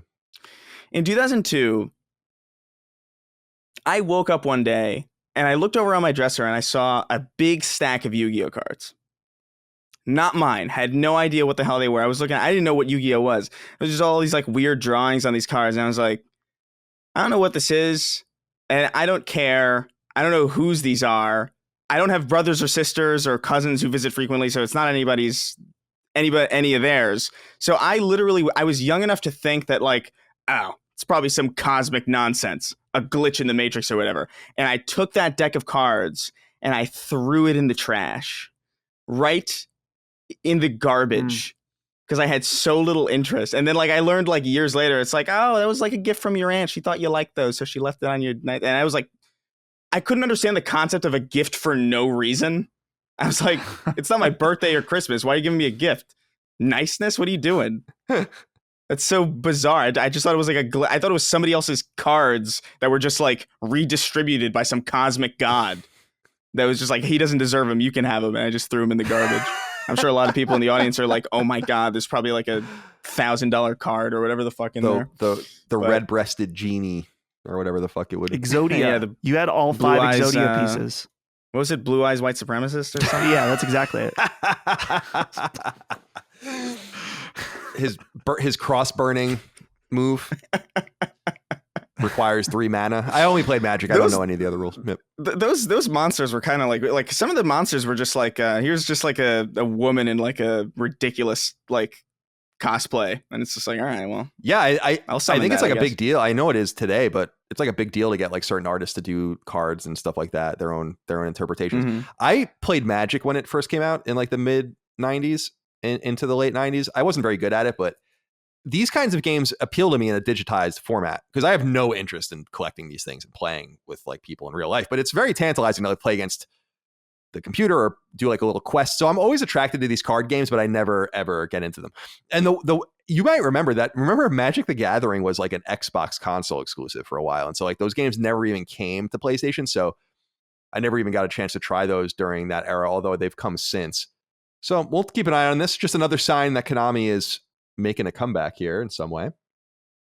Number 11. I wouldn't usually put this in, but we really should talk about this. PUBG is getting an animated series, and don't be too quick to roll your eyes because someone really awesome is behind it. According to website IGN, none other than Castlevania steward Adi Shankar is leading the project. PUBG, one of the biggest free-to-play games in the world that arguably invented and undeniably popularized the Battle Royale style shooter, is being intentionally complemented by other projects outside of the core game, a wise move that will maximize its ability to stay relevant. As we know, a game called The Callisto Protocol is being created by a studio called Striking Distance, led by Dead Space co-creator Glenn Schofield. This show joins the expanded universe, and Shankar, of course, is absolutely beloved for his work in nerd culture circles, particularly with Netflix's Castlevania run, which he also executive produced. He's also helming other television productions on franchises ranging from Assassin's Creed to Devil May Cry. He told IGN in part, quote, "As a player, I've been crushing the competition in the battleground since PUBG released in 2017, ellipsis. To me, the animated project represents another step in the evolution of mending the torched bridge between the games industry and Hollywood. I look forward to revealing to everyone what winning a chicken dinner looks like," end quote. PUBG, or PlayerUnknown Battleground, launched on PC in late 2017 and didn't come to PS4 until the following year. There's no word yet on a native PlayStation 5 iteration. Chris, I had to ask you about this. We all three of us love Castlevania, and Adi Shankar has incredible reputation right now. And I love what he says here. Quote, I look forward to, he says, quote, "To me, this animated project represents another step in the evolution of mending the torch bridge between the games industry and Hollywood," end quote. What do you make of this? I mean, I think it's cool. I think I'm not interested in PUBG at all. I almost forgot that Callisto Protocol was even was even remotely tied to that IP because it just doesn't. It's just a confusing. It's a very weird way to branch out into your own kind of like studio and like your own kind of universe in the way that they've done it. But Castlevania was amazing. So like, I'm curious, and I don't doubt that the animation will be stellar. I don't doubt that it'll be something worth paying attention to. I do remain doubtful that it will pique my interest beyond that, but I will keep my mind as open as possible because I do like this guy and what he's done, and I do like his attitude about it, where it's like, yeah, he seems really focused on making quality stuff. And that to me is like, all right, I'll give it a shot. Whenever this is probably like a ways off, but yeah, it's funny because what this reminds me a lot of, Dustin, is EVE Online and Dust 514. And people will remember that Dust 514 was this PS3 exclusive shooter in that it would take place in the world of EVE Online actively. And EVE Online is all about planetary conquest and all of that. And then on the surfaces of the planet would be the gunfights that were Dust 514. And it was all supposed to be in the same thing, if people remember. And it was fucking dope, but it didn't work out that way.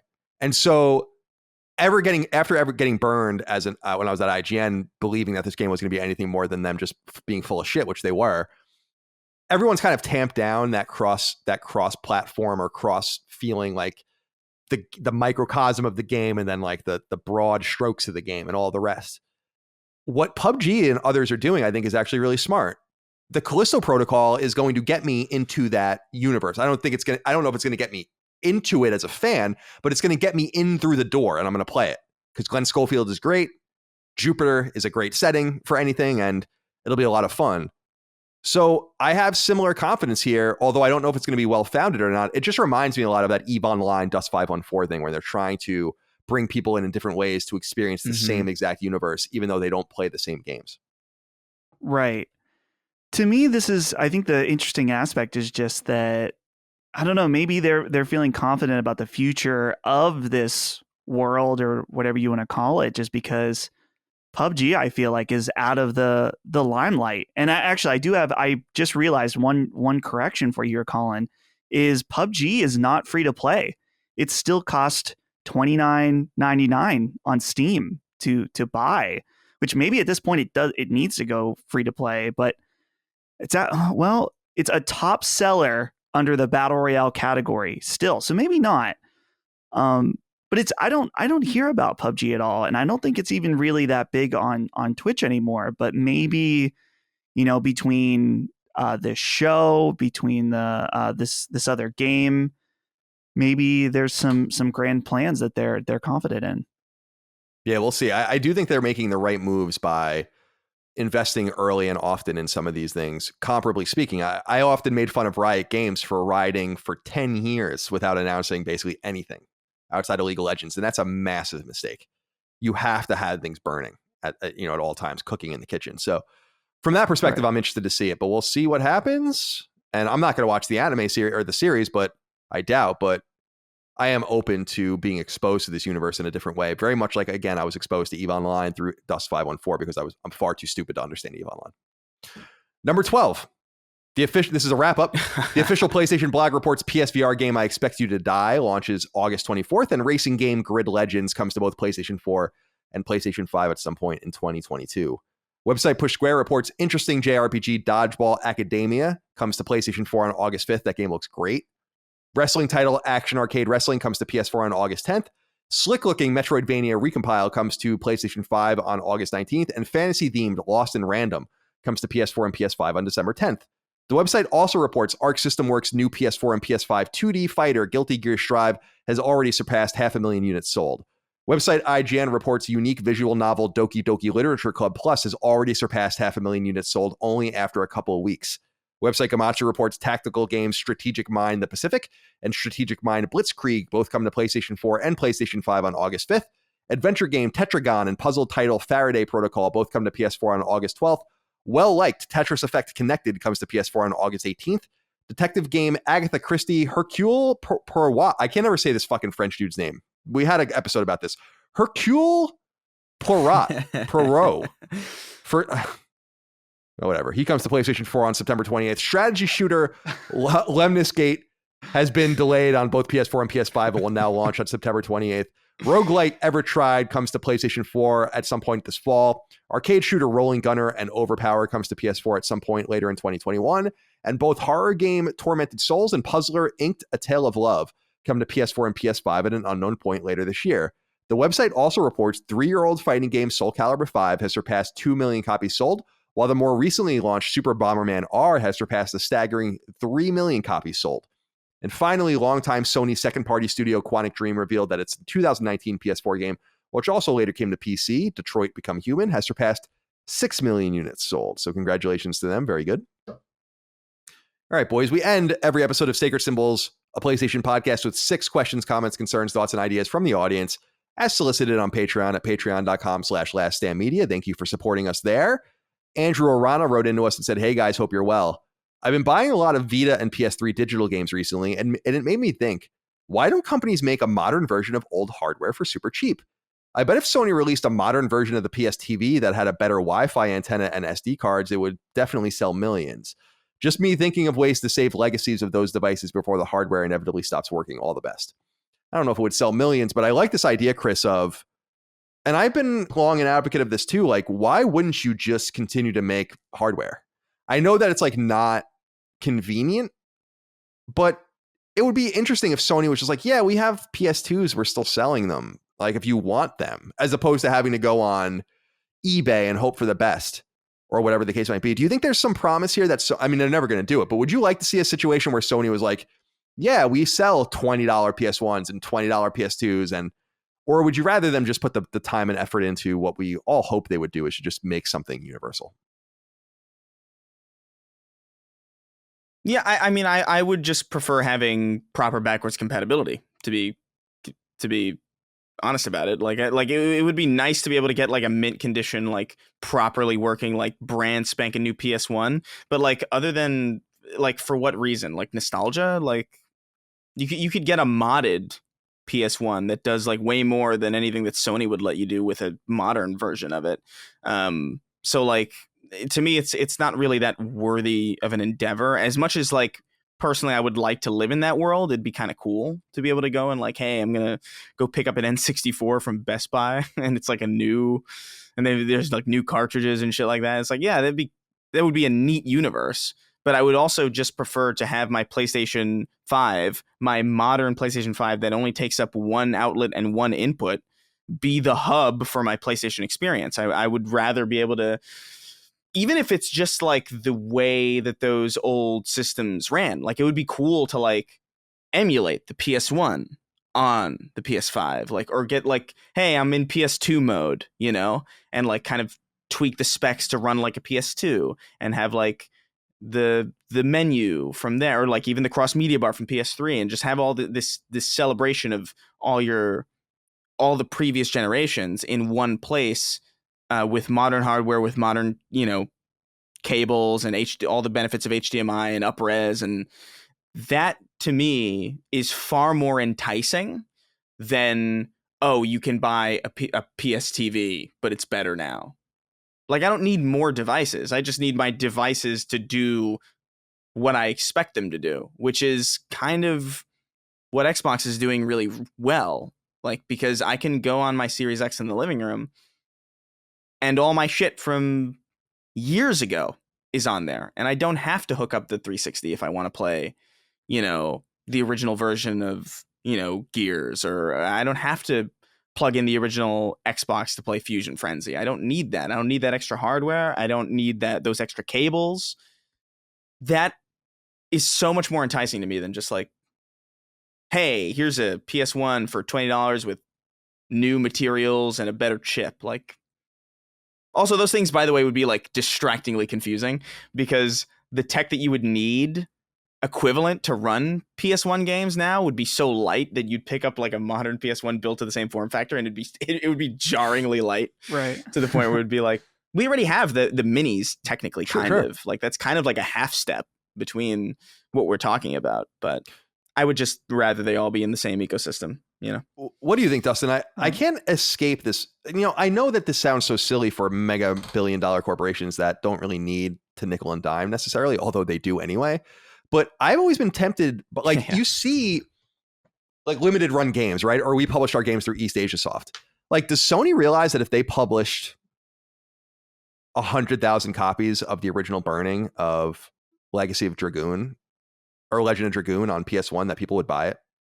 That like if they, so I often wonder, I'm like, do you have any notion of the value, the monetary value of your legacy? And I think it would be kind of neat for them to start just publishing old games again and making new, old new hardware cheaper, lighter, whatever, and embrace it that way.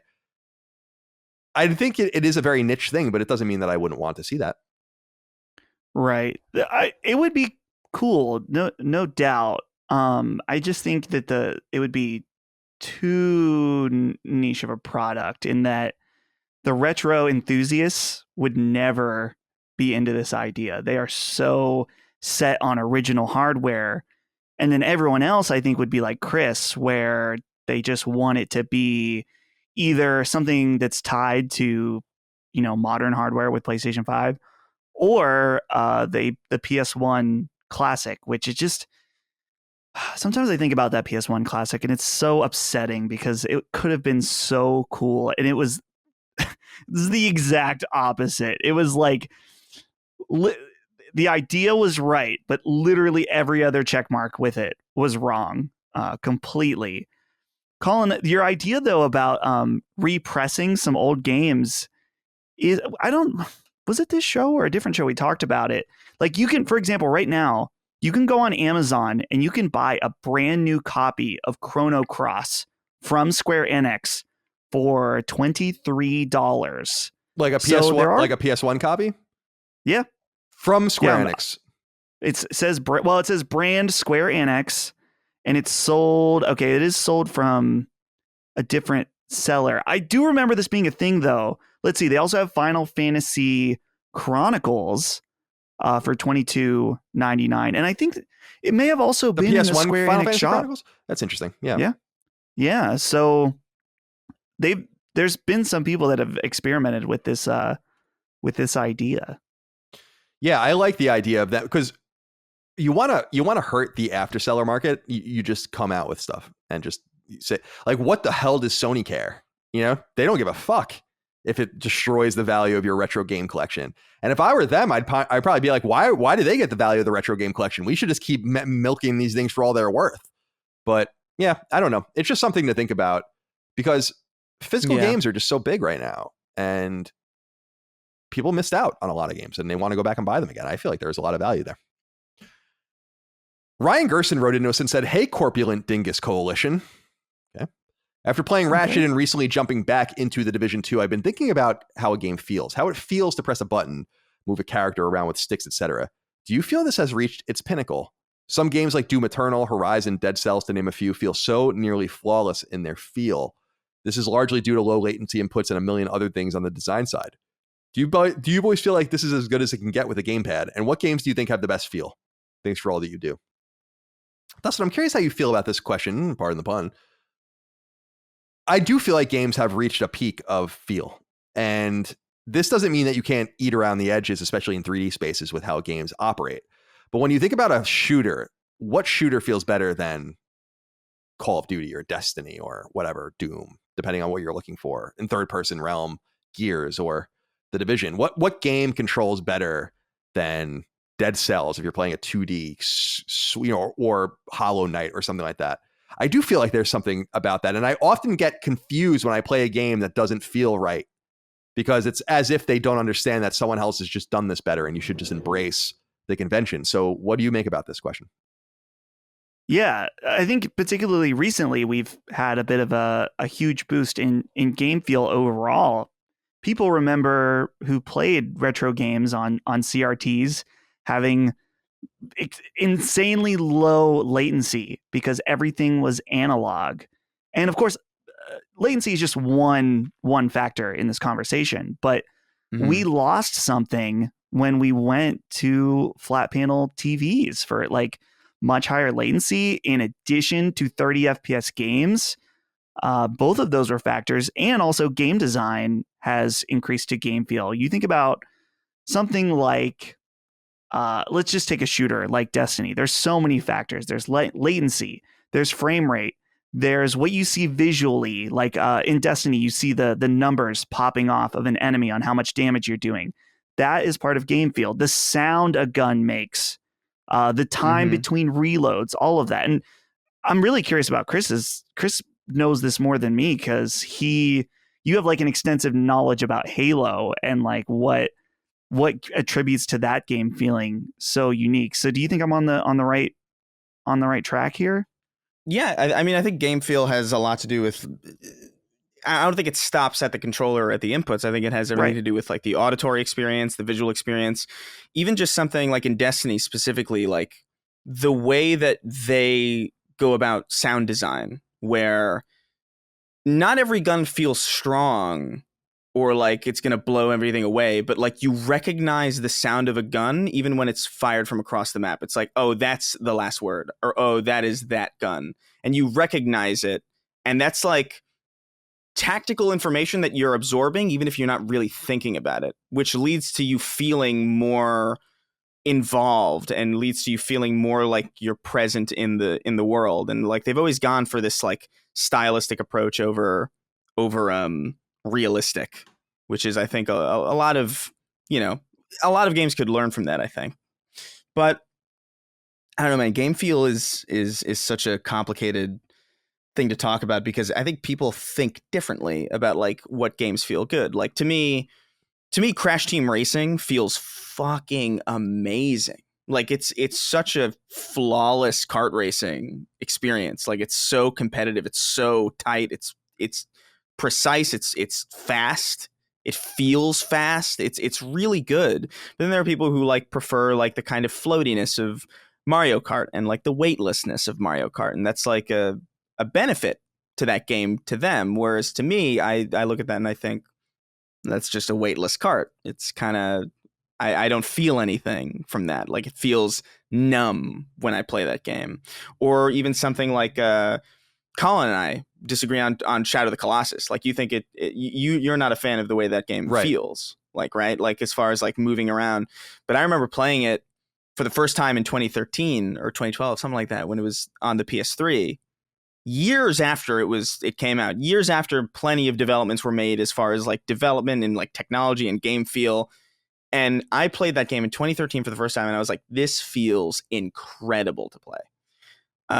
Because it felt fluid to me, like grabbing onto the hair and like dangling and watching like the physics kind of take hold of you and like it and the scale of it. It was just such a beautiful experience, even with the weird like triangle to jump or whatever, which is in a lot of weird. Actually, that's in Skyrim as well. That's how you jump in Skyrim. Is kind of Skyrim too, and Fallout, I'm pretty sure. But I don't know. It's a big question. I don't know what games have the best feel. I think one of the games that have the best feel, that are shockingly old. I think Mario 64 is like shockingly good still. Like.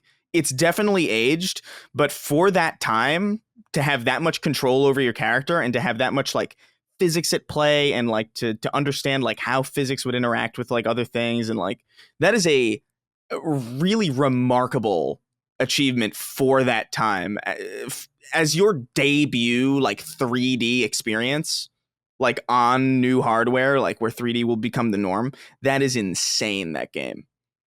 It wouldn't be insane if it came out in like 2005. It'd be like, all right, well, here's another Mario game. But the fact that game came out when it did, in the state that it did, is astonishing to me.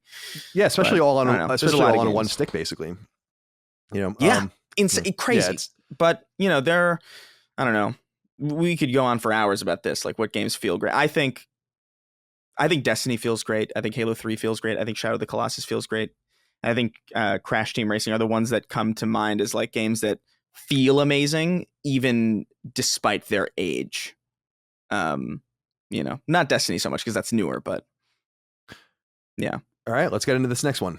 Chris Kenningham wrote in and said, hey, CDC, not in the most recent episode, but one of the last ones, there was the discussion of Ghost of Tsushima's director's cut, but it wasn't about paying for the newest DLC. It was specifically about charging $10 for the PS5 upgrade.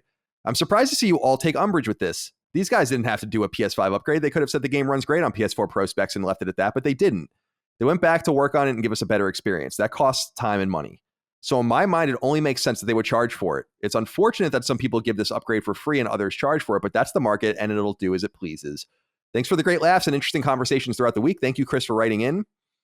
I wanted to bring this back up, Chris, because we've had a little bit of time to think about it now. And the more I've thought about this, the more I'm like, no, this is totally unacceptable. The more that this has gone on, the more I think, why? Imagine 10 people or 10 million people. I'm sorry. Imagine 1 million people buy this at $10. It's $10 million. So it's not like some ridiculous amount of revenue. It's nice. But I don't think Sony needs to do this. And I feel like it just complicates things and makes the messaging more strange and harder to read. How are you feeling about this now that we've gotten a little bit of distance? Do you feel like Sony should be charging $10 to upgrade Ghost of Tsushima from PS4 to PS5? Because again, I find it completely outrageous. Yeah, I really don't. I don't think $10. The thing to me is the game feels amazing as it is. Like I really sincerely don't see a real need for a PS5 upgrade, and I also don't know what that would even do. And they've explained what it does. It's like, hey, here's haptic feedback or whatever, and that's really it. Really, like there's an upgraded resolution, I guess, but the game already looks pretty amazing. I struggle to see the value in what they're bringing, especially considering, and not by the way, I want to make it very clear, this is not about the DLC. Right, exactly. The DLC should absolutely, the DLC should cost money, and they should charge whatever the hell they want to charge for it, to be completely, like, whatever they feel is worth the price of admission. I just think when you have the competition upgrading for free and just kind of having this smart delivery thing where it just kind of understands where you are and it'll just kind of tailor the experience to the thing you're playing on, and it's really easy, it's very simple, and it works, I feel like that is a superior system than, pay to unlock arbitrary things that are being included for free on the competing hardware. Granted, the DualSense is its own thing, and there's a bunch of features, and I'm sure a lot of work went into, tuning the DualSense to this new version of Ghost of Tsushima. I'm sure the grass feels whatever, or sword swiping feels whatever, or like maybe there's some adaptive triggers in it that are being made use of. But as somebody who doesn't really care for the adaptive triggers, and also who doesn't think vibration should cost $10. I don't know. Like, I can't reconcile in my head that it's okay to charge for this, specifically because what's being offered for this money it just doesn't approximate, in my opinion. It is not worth $10 to just add DualSense support to a game that you've already played. It is not worth $10 to have Japanese lip syncing that isn't really lip syncing because it's just AI generated, like, sound happens, open mouth. It looks like an anime. It looks like Gary's Mod or something. It's not really lip synced. It's just AI lip sync to make it a little less jarring. Which, by the way, I feel like they definitely could have fit into the original. I don't see why that was. I don't know. This isn't like some cyberpunk thing. It's not like they're being egregious. I don't think that Sucker Punch is like knocked down a peg by this. I don't think that they're like, significantly damaged in their reputation for doing this. It's just something that's a little confusing because they were so forward thinking with putting their multiplayer mode in the game for free that it just seems it seems like that goodwill is a little bit undercut when they charge for what is essentially glorified vibration, AI generated lip sync that still doesn't look quite right, and a feature set including higher frame rates and higher fidelity that is being offered for free on other platforms when they decide to upgrade. And that's just how I feel about it. What do you think, Dustin? Because I do want to, I agree with something that pertinent that Chris said here, which is well, at least it's the insinuation is that I don't think Sucker Punch obviously doesn't itself make these decisions. Who knows what they would have done if they made the decision themselves? But yeah, what do you think, Dustin? Do you think that they should be charging for this? No, and I think that other companies shouldn't be either most of the time. I think Chris made a very good point that it depends on, at least for me, the extent of the upgrades. Like, for example, Chris, right now you're playing the Metro Exodus. The updates for that are very extensive in their graphics, the ray tracing implementation. To me, that game looks like they could have charged $10 for the upgrade. They didn't, though. They made it free. That's why he said let's see, Chris here, Chris, the person who wrote in said, but that's the market and it will do what it pleases. Well, not everyone in the market is charging for these upgrades. Xbox is not charging for these upgrades when it comes to their first party. And the other thing is too, is that like, this would never happen on PC. There's been a few cases where they've tried to do it. For example, I think like the Dark Souls has done that in certain cases, and it really pissed people off. Like on the PC space, like you get better hardware and the game just, upgrades, which sometimes it's more boutique than that. But again, like with this specific example with Ghost of Tsushima, like it already runs very good at 60 FPS at a high resolution. The things that they detailed, like the higher frame rate and the controller stuff, are cool. The lip sync thing is ridiculous that wasn't even in the game to begin with. The fact that they're like advertising as a feature that you should pay for is insane to me. So no, in this case, I do not think it is justifiable of a $10 upgrade.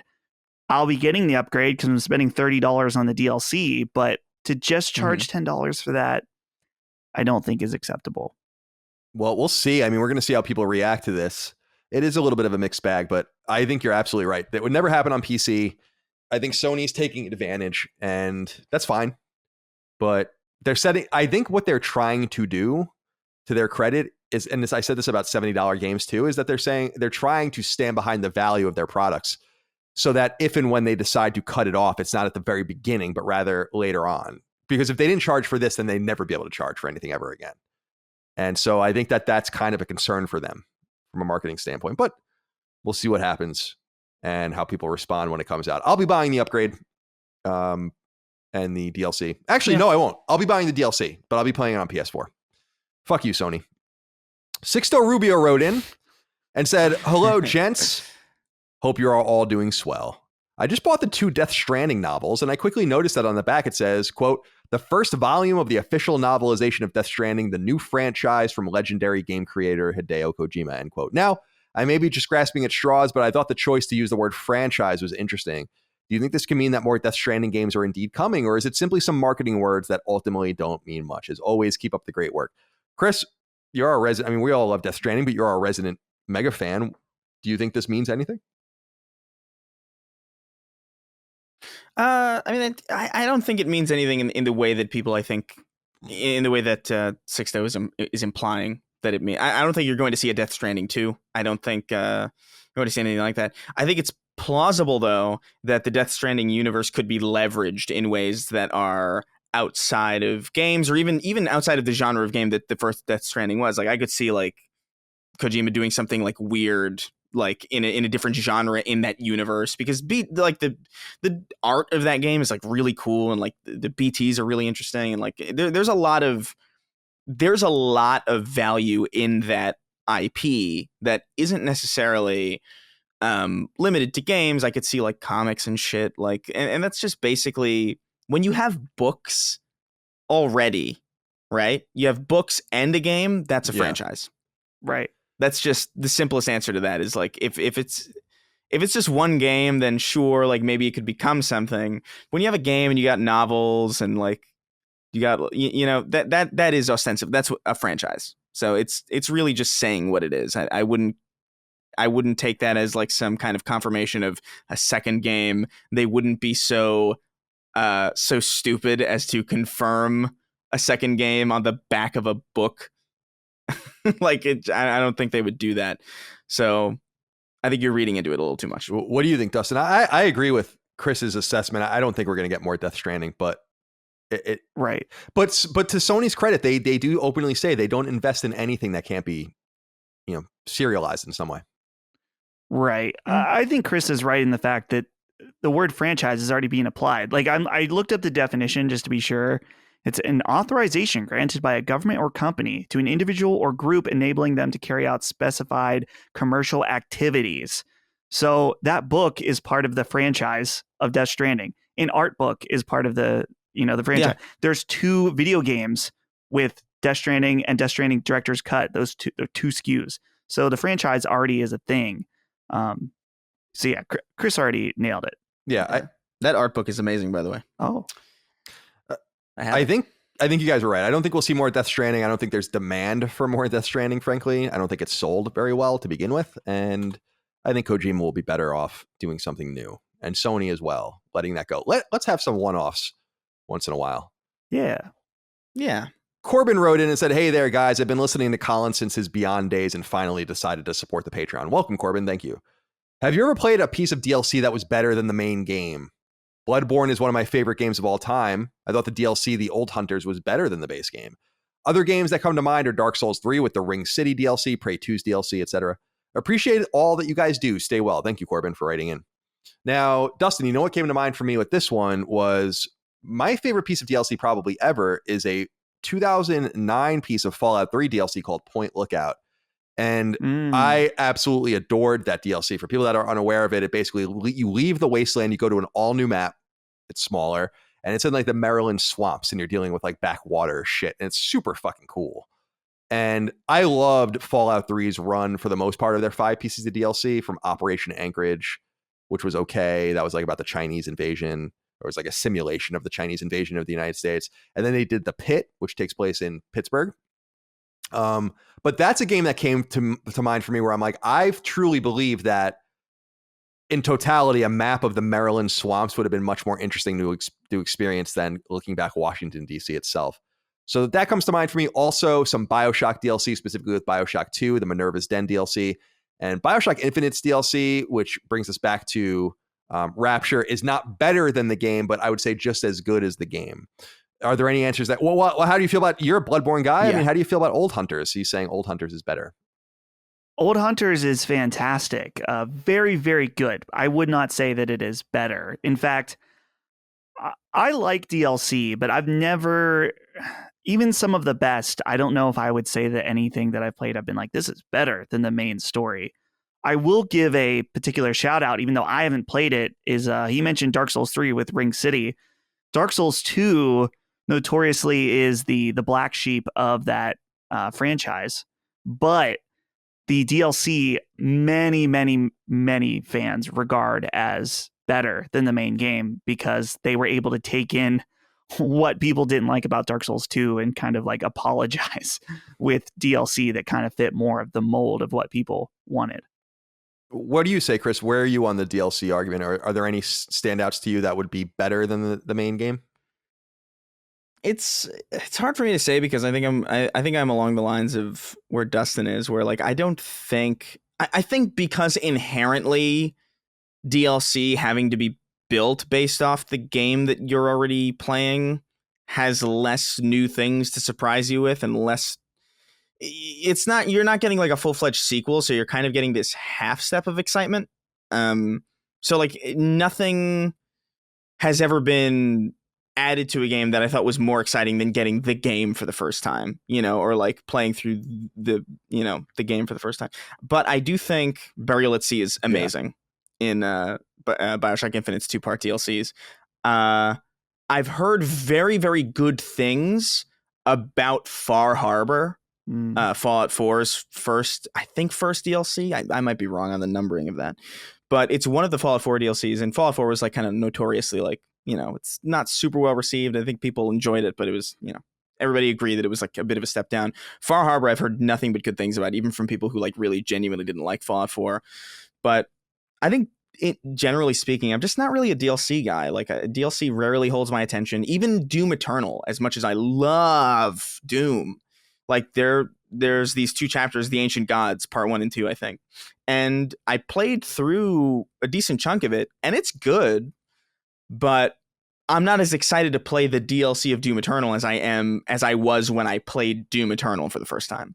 You know, Totally. I think it's just the nature of DLC. I just think I like the feeling of opening something brand new and knowing that there's a lot new waiting for me. And DLC just never really has that because you're already kind of familiar with where you'll be or what you'll be doing, or if there are new mechanics, they're very limited to the engine and like what mechanics are already in the base version. So just generally speaking, nothing else aside from Far Harbor and Burial at Sea are really coming to mind.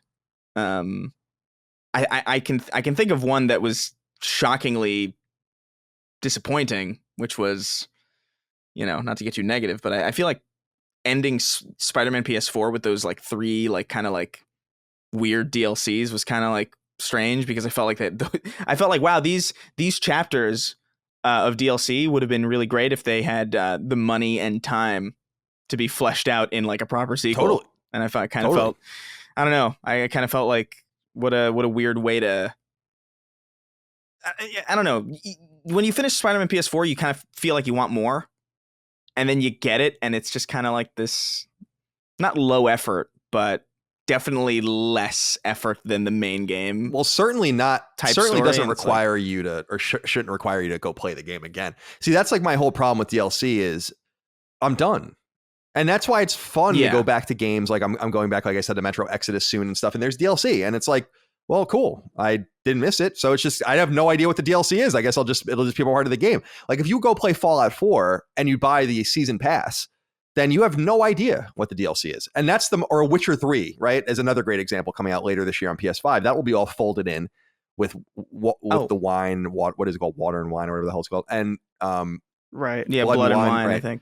And that will all be folded in. So it'll be much more organic. And then that's kind of how it's one of the reasons why I'm not so keen on playing games immediately for the most part, is because unless I just can't resist, because it's going to get some, not only updates that make it better, but you're also going to get these fucking DLC packs that I'm just never going to go play ever. I'm never going to play them. So that's my major hang up. Yeah. All right, guys. One last final one here is a fun one from Alan Galliano, who wrote in, or I'm sorry, Alan Galliano, I think. Alan Galliano. Hey, CDC, what's your favorite game or game series in a 2D pixel art style? So old school games. If you're not sure you have one, what series or game would you like to explore? I just finished playing Castlevania Chronicles for the first time. The werewolf is so hard. After deciding to explore the Castlevania series and had a lot of fun. I have almost no experience with video games before the NGC, so this is all new to me. Keep up the good work. Keep killing it. Thank you. I think you mean GCN, which is the GameCube. I don't know why we wouldn't call it the NGC, but it just wasn't called that. All right. So I keep hitting the same franchises on this over and over again. I'm sure that you guys have better answers, but I do want to reiterate his answer of Castlevania is right on. These are horror games in a 2D setting with 8, 16, 32-bit, pixelated graphics, and they're gorgeous. And I think a more modern 2D game that I would give a shout out to is certainly Shovel Knight, which is absolutely gorgeous as well. Chris, does anything stand out to you in the 2D realm that you want to give a shout out to in terms of pixel art? Not just 2D, but pixel art 2D. Yeah. I mean, I think of things like The Messenger. Mm. I think The Messenger is fantastic. I think Celeste. I think Dead Cells was pretty amazing. I really enjoyed my time with Dead Cells.